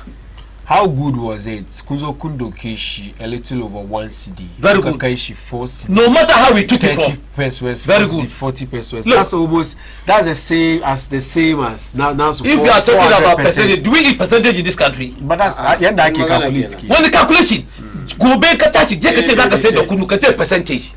Allah ka gudu Madina nga. It was Bamel went and told Chief Imam, Ejegama Chief Imam, come on, yeah, build 16 senior model school for at Zongos. Yo, no single I've been a school I could build Kizungu. He He went and told the chief imam. I am telling you, yeah, my chief imam. In the for them 90. My brother, he said, stick to your chain. He went to Cape Coast, but me at Cape Coast, Eche Muskama, so soon build me harbor and what? That's build airport. Airport, yes. When Nanado went there, Suka Tembe Nanado, when are you going to start? Nanado, he's not even aware of that. Pualugu Dam. Getting Dr. Baumia the Kenshi. Baumia the game Sarakin Upper East. Che was so soon to soon construct Pualugu.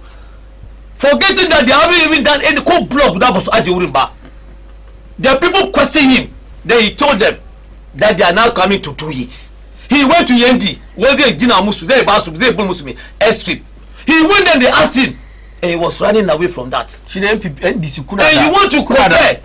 As we speak today. Please, as we speak today. When I ask as we speak today. Let me learn before you come. Oh, Malaford, you are not being fair to me. I'm putting the point. You see, you are not making me a flow. Let me say this, and I'll say this for the last time. You see, on this show, let me learn. We are having a conversation Mukia. When you do this, you are inciting your viewers against me. Yes, you saw the messages that are coming. I've not even read that message came before what I'm saying. No. You said this before. Now because when I'm flowing, that's how I do it here. I do the same thing to him. I do the same thing to you. We are having a conversation. If you say something I don't agree with you, I ask you questions. But you let me land. No, you can land.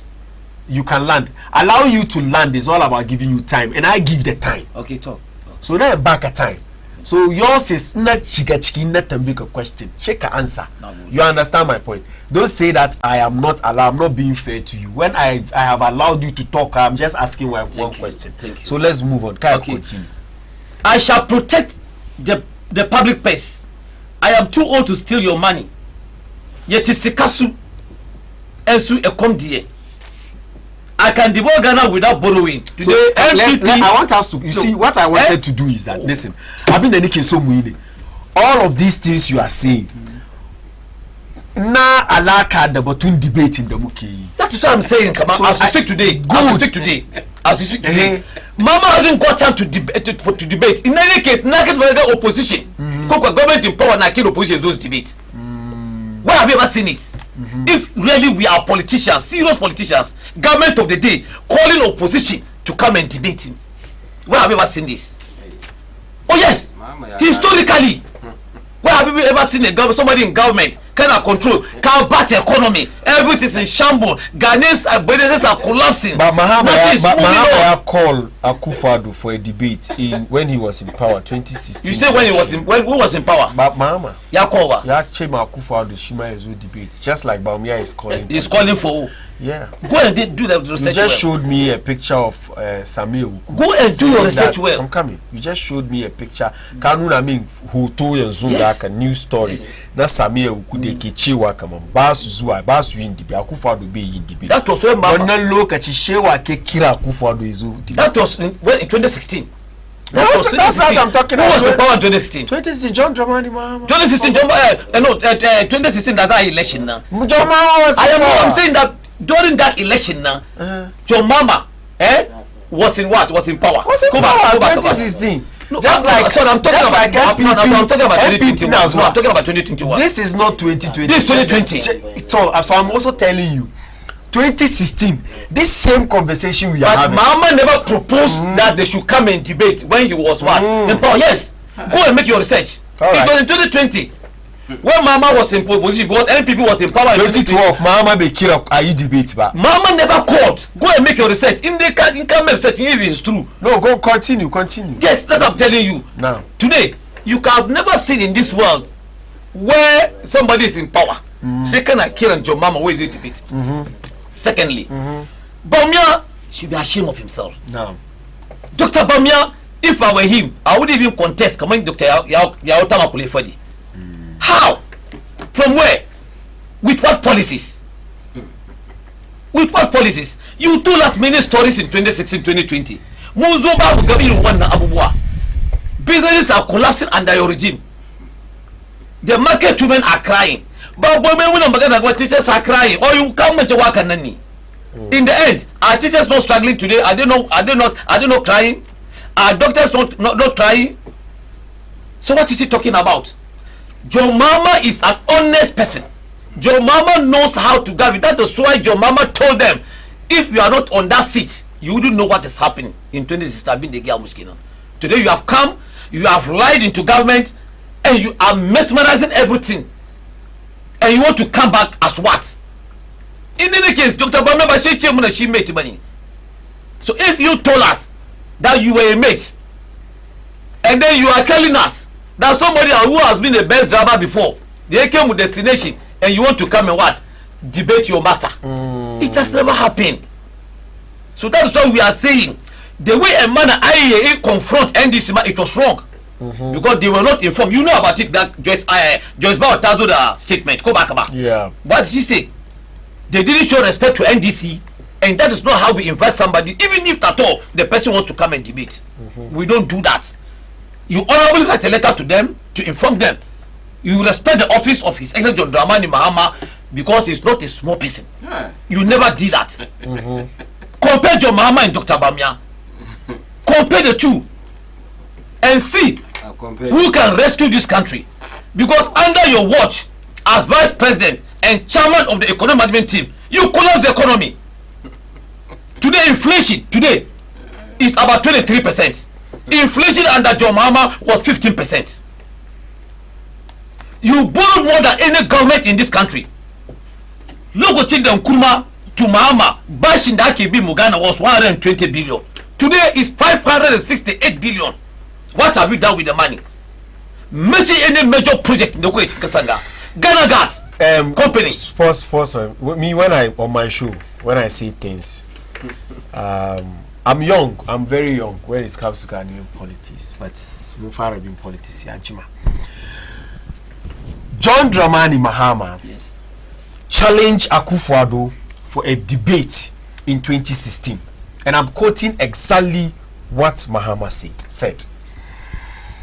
President Mahama, during an interview with TV3 on Monday, challenged Nana Addo to a debate, indicating that the MPP flag bearer has made some contentious statements which needs to be addressed. Now I'm quoting exactly what Mahama said. I am willing to debate Nana Akufo-Addo any day. Even if you call him today, we will put it here.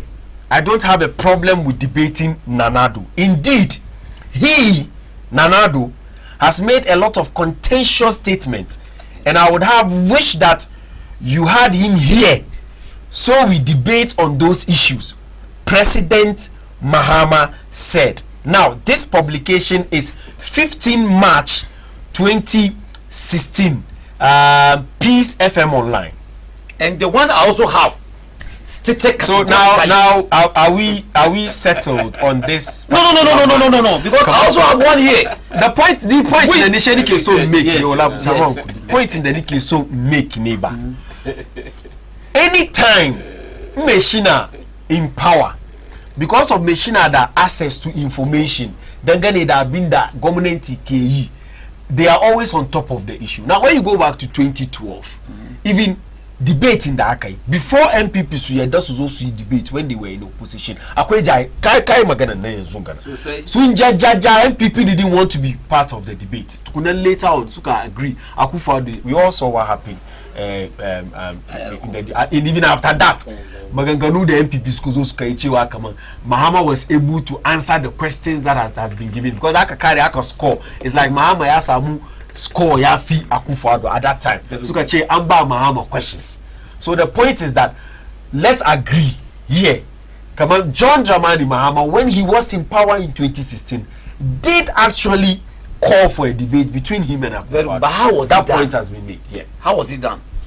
If it meant that there was a debate in 2016, I think it was done honorably by respecting the office. You can't just come and call me, Malam, Fari, come and debate, or want to come and debate. We don't do that. We don't do that. in any case, I was telling you that somebody came in the person of Dr. Bamia, who told us with Nana Adudanko Akufado that I will make the Koli Lagoon and Odona a tourist site. That is why he told us. That is why he told us. I will build a factory in every year.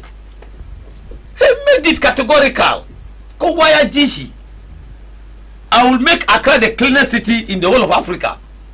I can give an example. Even Nima. Go to Nima today. Mustafa comes from Nima together with me.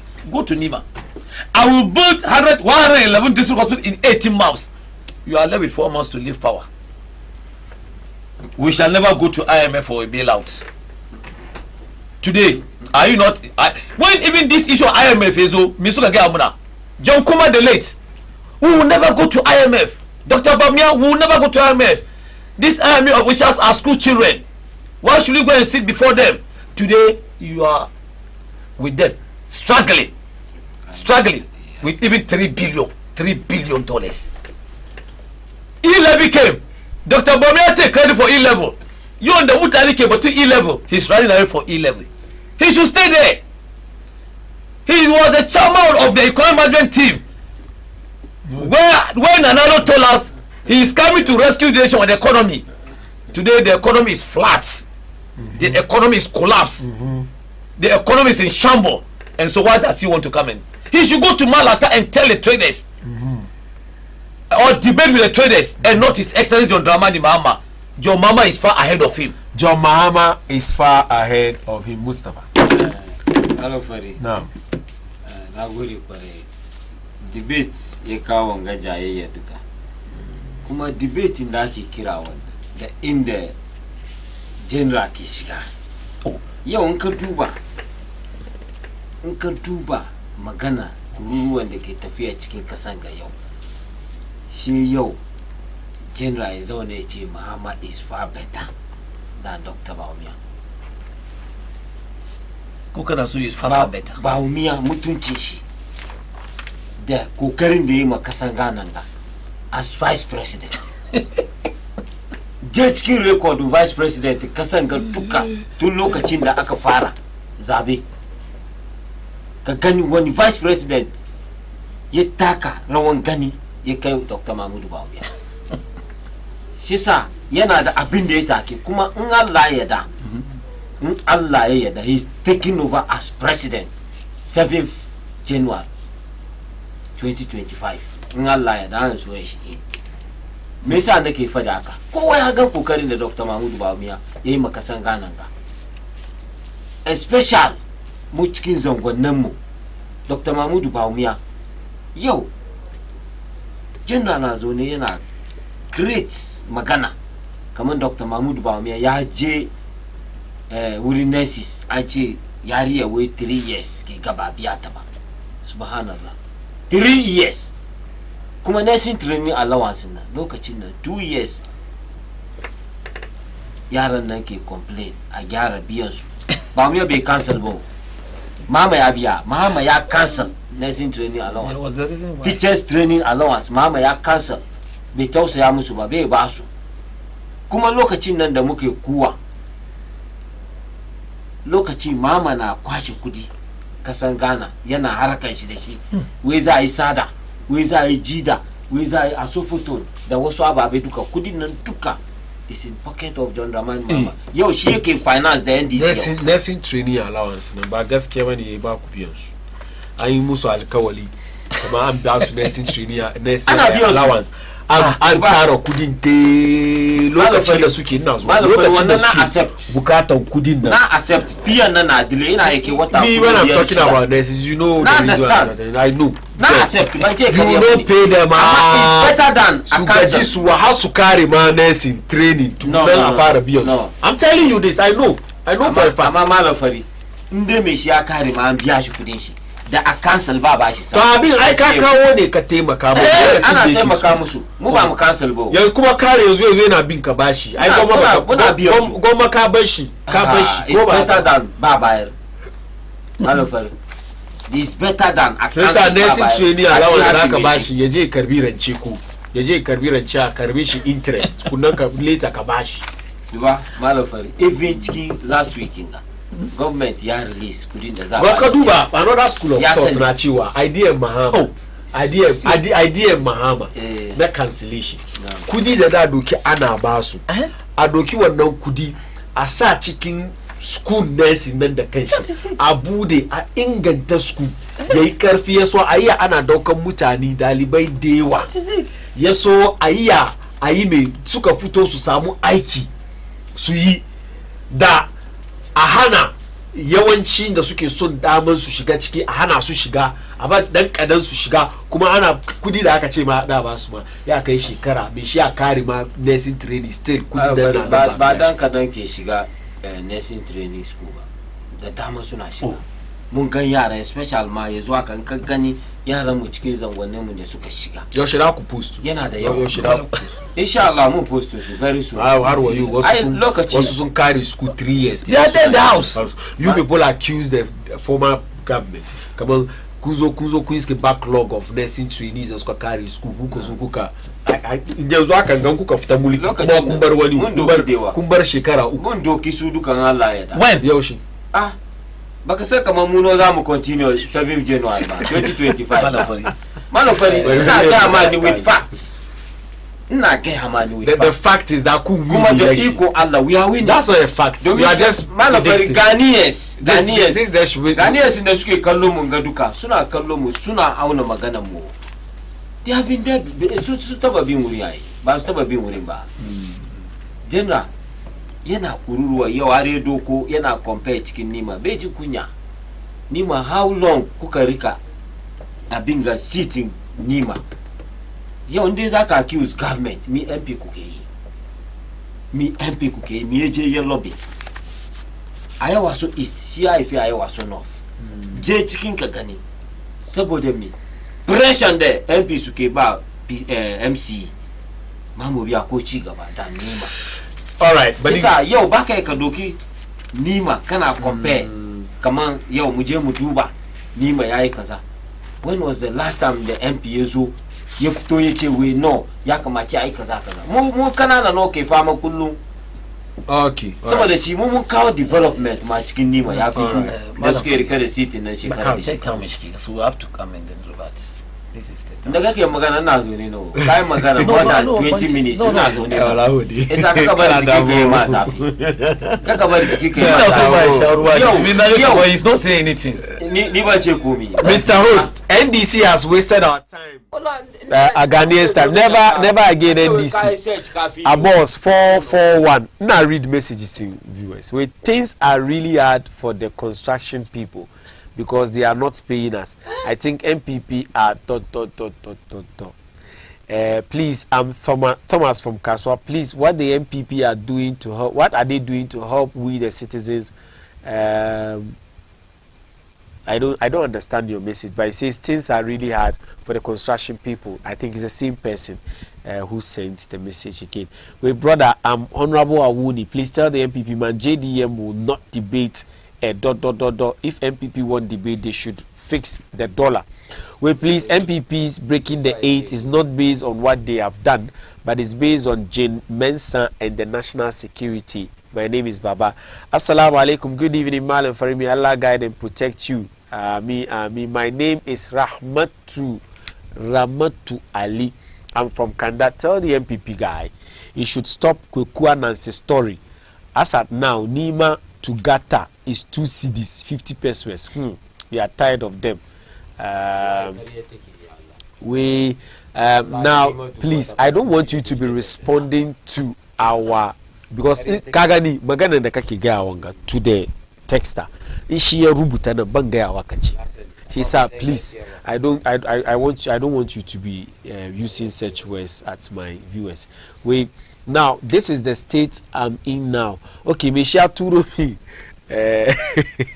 pictures in shop when she lokacin da shop ke cike da kaya da lokacin da yanzu ba komai cikin shop. We Malam Fari tell the MPP Aziz Hama, when was the last time Mr. Baumia visited Malamata market to check the inflation double standard lies become a social intervention for Mustafa and the MPP Aziz from Anani branch. The host, Mr. Host, what Stafa is saying can be true because I blame the constitution. A boss 441. Wait, Mr. Host, I want to debate with Mustafa Ajia Nima. We Malam Fari, tell the MPP man to stop lying, please, Mustafa. Oh, what is that? No, I don't like that. Please, I beg you. I know, but I don't like that. You don't have to respond to anything. The NDC John Mohammed's appointee said Dina Tamaklo has been found guilty and jailed, yet she is evading a sentence by running away. Such a corrupt appointee. I think that has to do with the Maslog, the former Maslog CEO. We assalamu alaikum, Abu Uthman. Please ask the MPP man, when was the Dodowa Road contract approved in Parliament? Assalamu alaikum. Please, Malam Ferry, can you tell the MPP man to take his time when talking? He talk as if we are not in this country. We don't see how things are going. Muhammad Dumso is far better than Nana Addo Baumia governance. I'm Jose from Newtown. The former president has just had just an encounter with the media recently, sending his message across Ghana. How would that be different from coming to IEA debate to spread his visionary ideas across? Well, good evening, Malam Fari. Surprisingly, my uncle Chairman Olabode is talking about politics. Wow. If not because of democracy, the NDC have no gut to talk about national development because we have experienced the worst and abysmal administration under them. Well, what is John Mahama coming to do again? As assemblyman, MP, deputy minister, substantial minister, vice president and president, but still what does he have to come again to do what? We are waiting for Baumia at the Makola for a special debate. MPP, please, your time is up. We'll go. Good evening to you all. It is unfortunate NDC are comparing their record with the NPP. We are here when he told Ghanaians that he is not magician to create jobs. He's now a magician. Why is he now running away from debate? Abu Dolio Nima. We salamu alaikum Baina TV. Tell Mustafa to tell Baumia to come to debate with us, not to come and debate with them, not JDM. JDM and Macnaza Toure, victory is coming, inshallah. Nuwaira Ogbame from Nima 441. The former president has just had an encounter. I think I've read this one already. Good evening, Malamfa. Tell Mustafa he is Muslim. This thing I don't do on my show. They are all Muslims. You can disagree with what they are saying. It has nothing to do with their faith or religion. Shame on you. Shame on you, NDC man. Malam Ferry, thank you for the clearance. With Malam Ferry, we are only. I didn't read a lot of messages that came for you. You understand? This one has to do with the correction I made. You understand? So let's understand that. Malam Ferry, we are only facing economic challenges like other countries. Other than that, this government has done more than any government since the Fourth Republic. Sakara from Alajo. Good evening, please. Let this NDC man know. I will not read this. I told you, you attack someone's religion. Unacceptable. Well, please, Malam Ferry, allow Olabode to flow. This is Yaya.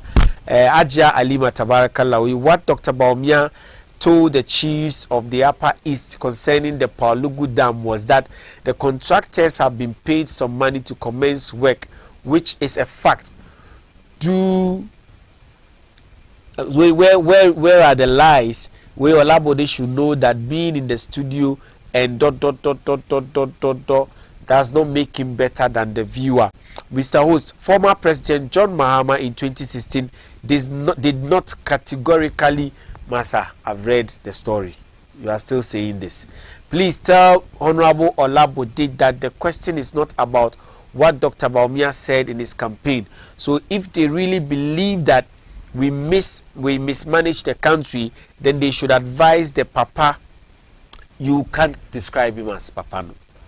To honorably accept the debate, and during the debate, he can now say how we mismanage the state compared to their time. More wahala from Mahama, Zaid Munir. Well, good evening. Please forget the NDC man. We Malafari eyes are watching and ears are listening. With $2 million already gone into the Accra train project, what happened? $2 million paid for no work done for how do they call it? We'll come to that when you have to recycle. Where MPP are not doing everything for Ghana. I don't understand this. Well, messages in the nature don't continue. I didn't want to look at Kazu, but we'll pick calls from viewers. 0553-683-010. Kuda ukikolomu kukumokuya kushigochiki kutofa albarkacin bakin ku akan batutuwa da muka tattauna. Yau show na yayi zafi. Definitely when you see Chairman Olabode, then you know there is heat. Yes. 0553-683-010. Now you have the chance to also call. We have our first caller on the line. Yam Kuwaki kan line. Hello, assalamu alaikum. Wa alaikum salam. Sunanka da inda kake kira. Malam Fari, barka da waraka. Barka kade babawo. Dan uwan naka ne Muhammadu Muftahu Jankure babawo daga zangon Kadiri. Ina jinka. Allah saka muku da alkhairi. Ina jinka. Yaya, Olabode, ya wure. Ya kokari. Kana kuma shi. Allah saka muku da alkhairi. Allah Malam Fari gaya mai yana kuwa, ya daina kuwa, gaya mai an zo kan line, gaya mai yana maganganu ya samu kuri ya bar abin da duniya ke ci. Ka fahimce ni ko? Yi magana. Kai ba ta maka program. Kana kuma Oh, I don't like that, Mustafa. No. You said caller, please. Saboda Allah ko tada hankalinka. Just allow him to talk. Hello? Yi magana ina jinka. Malam Fari. Yi magana. Ka san yau sai mu ce tuta mai kamshi, tuta mai rahama, tuta mai aske, tuta mai asken zinariya, tuta mai asken azurfa, wanda ke yawo a cikin na cikin kasar Ghana shine mai na NDC. Ejobodo. Yau kala an kunna kila da ranar saka ana neman NDC su komo kan fawa. Saboda yau irin abin da ke faruwa nan kasar Ghana. FPP sun fin totally. Kasan kai ko yau ka duba irin yadda saɗin rayuwa ma kawai. Malam Fari bayan ni ba zai magana jewa ba. Malam Fari yau zo ci okanci. Na'am. Yau su don kowane NPP ne yau zo ka ji abin da suke fari. Malam Fari ni cikin Accra Central nake. Ni cikin zangon Kadiri nake. Yau kana jin abin da ke faruwa cikin Accra Central abin ya baka mamaki. Yau da kunu da kunu ya kai 750. Da kunun da za ke kaiwa da na da ya daga da kunu ya ce da kunu ya kai 150 talaka bai ya sai da kunun 150. Yau da kunun cikin bukoki da kunun 250. Malam Fari chocolate da ake kai su wani su yau chocolate ya zama 350. Wace wa mu ci chocolate mu samu lafiya. Malam Fari yau ka duba wai vice president sun yi tun da ki vice president na ko yau da yake maganganun da yake na fadi ka zo ka ce ka ban wai kwame kuro da komi ba kaga yau mutum na shirin faduwa sai yana magana Babawo. Thank you. Thank you very much. Point well made. Kai kuma kai ka kira 0553-683-010. Yankuri waki kan layi. Hello. Call ya drop 0553-683-010. Kai kuma kai ka kira ka tufa albarkacin bakinka akan wannan shiri na ma'auni. Gobe insha Allah karfe 8 da safe mun maimaita. Yankuri wake kan layi. Hello, assalamu alaikum. Wa alaikum salam wa rahmatullahi ta'ala barakatuh. Sunanka da inda kake kira. Ina kira from Zulu Central. Masha Allah, tufa albarkacin bakinka. To, magana na ne batun debating John Mahama na Baumiana. Kagari ni gaskiya guda ne. Kagari ka zo Muslim community da yanzu haka ganga. The Hajj Fed is debating Bamia in the Bamia in the Muslim community. The price of 25 kilo of rice is defeating Bamia in this debate. The column of fuel of petrol is defeating Bamia in the debate. The dollar rate is defeating Bamia in the debate. Malam Fari kai ka ce percentage. Jiya sakaran jiya na gina sai tight. Na gina sai tight. Ete Ghana. Yau da maricin ga around 430 to 5 na gina sai the same tight. Tight na sai the same thing 95 Ghana cedis. Okay. That is the keeping Bamia in the market. Kana gina ko. So ni mangana nani. Percentage da ka fadin nan wallahi ka te market aka baka price ba gwada maka percentage da yazo ci ko ba haka ba ko ba abin da zaka je ka sai a gwada maka percentage dollar ya kai haka percentage kudi ya kai haka sabida wannan za mu sai da abin nan ka za mu baka. Na'am, Alasan Sise. Na gode kore. Mun gode da kai kuma dama da ka samu ka kira. Kai kuma ka kira 0553683010. Yankuri wake kan layi. Hello. Yeah, hello. You are on Auni. Yankuri inda kake kira. Sunan ka da inda kake kira. Hello. Yeah, Malabari, Sandayin. Sannu ka dai sunan ka da inda kake kira. Sunana Idrisu. Idris, muna jin ka. Daga Tentraye. Na, muna jin ka.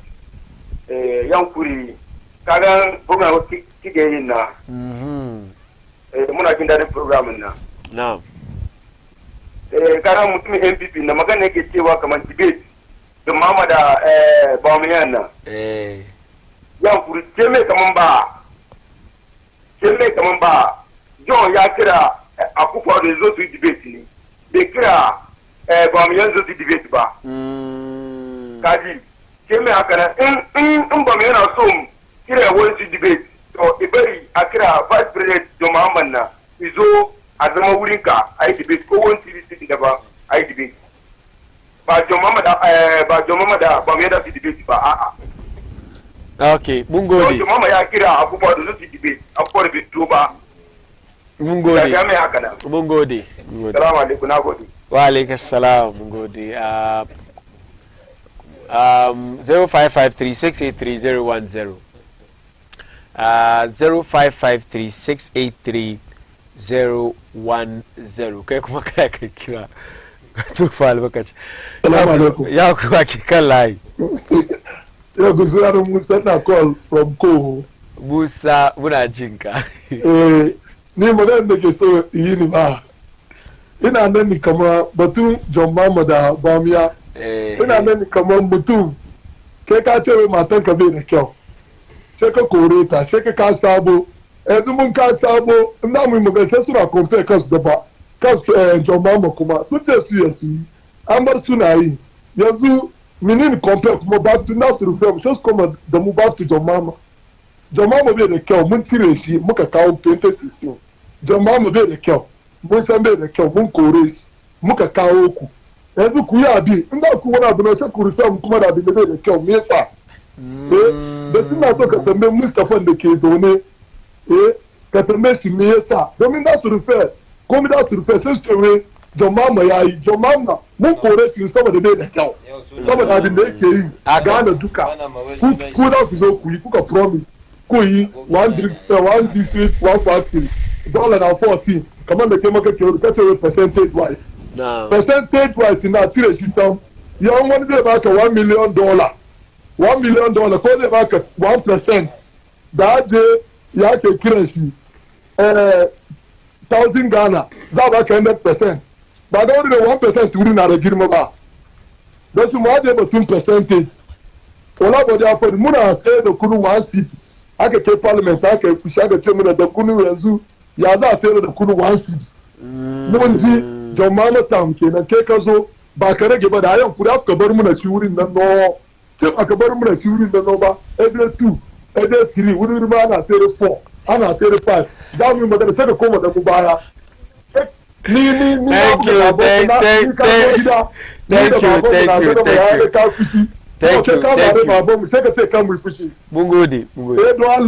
Let me pick my last call. After that, then we come back to the studio. 0553 683 01.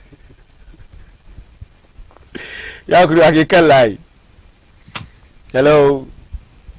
Hello. Salamu alaikum. Wa alaiki salam mutullahi ta'ala baraka. Sunan ki da inda ke kira? Ya kuri ka ce? Hello. Ya ku sunana Fata Abubakar na kira Abdul kuma Joma. Masha Allah, tufa albarkacin baki. Sunana Fati Abubakar ina kira daga Joma, Abdul kuma Joma. Yeah, I'm listening. Yi magana.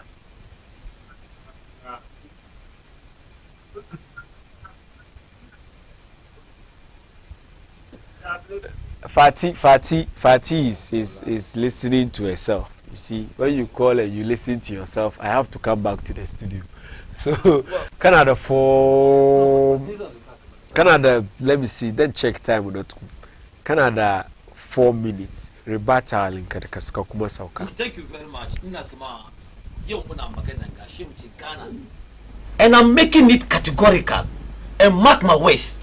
Joe Mahama, inshallah, he is going to get 54% in the next election. 54%. 54%.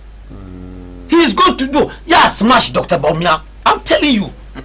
Baumia has no credibility to rule this country. Kumburama 1 million. Look, Mama, John Mahama is excellency. Yeah, Bude Shini. I am telling you, and I have confidence in John Mahama. Today, economy ya bata. Mutani na kano kazoka chemini kama I should vote for MPP or you should vote for MPP. Anyway, John Mahama account policies in shit. 24-hour economy. We years old, apart from the 24-hour economy, yeah, abolish e-levy and betting tax. Yeah, remove VAT on electricity. Yeah, abolish emissions tax. Yeah, amend the 1992 constitution. Yeah, regularize and regulate small-scale mining. Yeah, reduce number of ministers and deputy ministers drastically. Yeah, cancel ex-gratia. And the national development plan for Ghana. Yeah, create industrial zone. Yeah, train 1 million youth in coding. Free tertiary for disbursement. These are great policies from a great person. Kuma ya ce education sector ya review shi ya jara shi ba zai cancel shi bane. Kuma yo ina so mutane sani leadership, political leadership is not about wake musulmini ko arni. It's about somebody who can do the work, somebody who can make ends meet, somebody who can bring the dollar down, like the John Mahama as what chairman of economic management team in his time, where $1 was 4 cedis, 20 pesos. Yo, dollar now 16 Ghana cedis. Petro Mama time was 14 Ghana cedis. Today now, yo, gashi komi ya basa cikin kasan Ghana. Nothing is moving. Over 86 companies soon collapse. Foreign companies soon wuchi. Go and check, and I'm telling you the facts. So that is why I'm saying His Excellency John Dramani Mama, that when he comes, inshallah, he will create 1 million jobs like he used to do.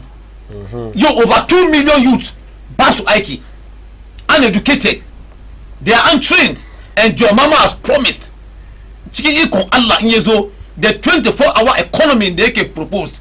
Yo, Allah sa yezo inye kawoshi, Aiki yazo, Ika Aiki from 6. Explain to 12. That is what I'm telling you. Explain. That is what I'm explaining, especially to the youth. The bus to the Aiki. Yeah, create jobs about youth. You create jobs. Misali companies. Yeah, about incentives. Listen well, Mustafa. 24-hour economy. Incentives. Yeah, about companies. In making sure, come on, so stabilize companies. Yeah, then that we can youth. When you Aiki the survey from 6 to 12. When they fire from 12 zuwa 5, when they fara 5 zuwa gare waye, which means inda ana doka mutum guda yo an doki mutane uku. mun karu kenan. That is a great policy and a great a vision from a visionary leader. Australia so implement it. America it's been done. Now get America 1983 when I studied in Cuba it was done. I was in Pinar del Rio. I am telling you, go and check. In Pinar del Rio, that is second city after Havana. Okay. That is where my school was. Can I go? She said, na the confidence can your mama. Come at that time, Coca-Cola bottling company in our the school now. University College of Sports. She will get in Spanish, licenciatura in Spanish. Go and check licenciatura in Spanish. Kuma suna aiki from morning to at 12 when they don't Karibesu. When they don't Karibesu, that is how we build a nation. Ghanaians can never entrust the destiny of this country into the hands of Bamia again. No. We can never. She said, a question, a one. Where Bamia and Napo take it can never win election in this country. We have confidence in Joe Mama and Professor Jenana. Inshallah, 7th January, now inviting Kamal Fari office in JM. The Ikon Allah. Inshallah. Musa bakin ka. Alhamdulillah. Canada 2 minutes. National Kara mai ribata. Ribata. In the next 2 minutes. Zaka bani 2 minutes. 4 minutes. No ni ribata ne. Wanda ya duba duka ya san adalci ne. Na gode kwarai. Ya wuta makulun da suke rufe kowane lokaci ya wuta makulu.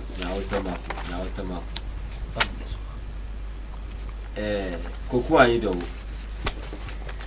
we Ghana da koma annun John Mama kamar si ne wani ko kuwa yi da wuri ba member NDC ba da an kore shi NDC ya bare ya wuta makulu ma ba mutumin ba mun kore shi a dade tambaya ya wuta makulu ba kuma ya yi magana wai founder NPP is not a founding member ba shi cikin founding members. That is what we antun yi party na tuku ya zo join ya wuta makulu shi wani ne ka gane ko kuma yau inda za trust a sa annu duba yadda kola dan wana Musa Banama from Koho ya fadi wajen mama bai da kyau an kore shi bai da kyau ya fadi ya state kola NDC John Mama bai da kyau an kore shi sai yau ya zamu ya mu doki Ghana mu koma mu sa annu mutumin da bai da kyau wai an ce bai da kyau ya wuce ba an ce bane wai bai da kyau muka kore shi ya state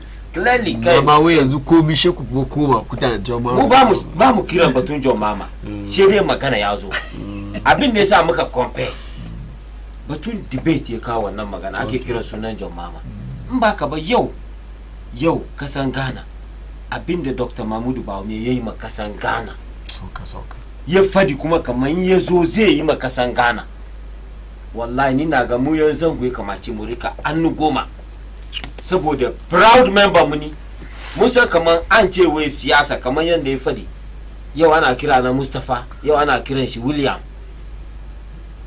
ina bangare can ina bangaren nan ka gane ko yau in dai za a auna yan zango wai kamace ya rika ni yan zango ya kamace su rika gashi zaune ba suna ni in politics ya zama a sub metro chama ya waso east ya head babban mutum ne gwada mini lokacin shi wani yara ya doki aiki an da shi me yayi ciki sa ya waso at this point da shi magana da gaisuwa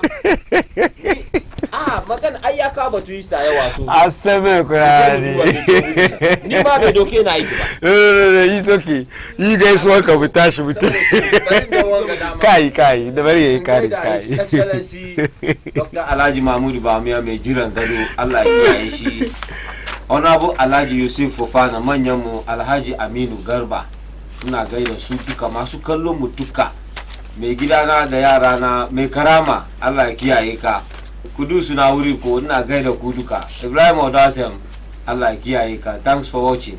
Assalamu alaikum wa rahmatullahi wa barakatuh. Thank you very much. In that song correct. 30 seconds. No, this one. So me to chama bani. I was the less depth coordinator. Kuma na I mention whether the example and the minute. I don't want to go. Very good. Next time. Very good. Next time. The next time now I'm back at 50 minutes. Thank you very much. I like that. I'm proud to come from Nima. I'm proud. But when it comes to knowing politics, wallahi, but when na baki ba.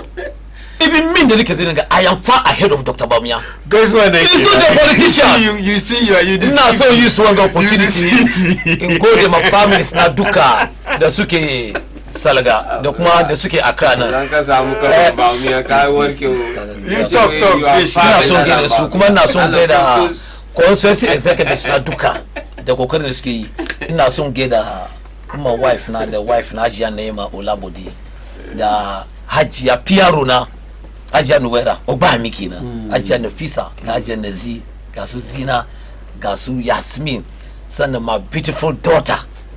Okay. Who na da show kuma na da conference one day ta zama woman organizer Shamima Olabode Williams sannan na gida yin nima duka da irin support da suke bani yanko na gode musu su banaman duka na gode musu. Finally Hajiya Amina matan Maknaza da kanshi honorable Allah ya bashi nasara kuma na sani ikon Allah ya retain a Yawa so East. His Excellency John Dramani Mahama is a foregone conclusion. Za mu yi aiki mu make sure His Excellency John Dramani Mahama ya gudu. Thank you very much. Masu kallo lokaci ya kai mu da saya kan shirin mu na ma'auni. Dominic a MCR Dani a MCR shike bayan machines yake yayi aikin da muka kawo muku taimaka aikin da muka tunan courage kuma na gode kwarai sana executive producer sana Rashida Ture is also there Suluka na bani muna support wenga da Khadija Kubra Kailani co-host Sari Safiya ji Olabode we kina kokari na chairman Olabode wenga miki kama kina kokari na zamne na wenga miki kina kokari insha Allah gobe juma'a da safe karfi 8 mun maimaita wannan shiri na wato ma'auni kamun dai mu dawo kan wannan dandali ranar Laraba insha Allah mako mai zuwa ku kasance da Baina TV always connected to your world kamar yadda kuka sani suna na Malam Fari.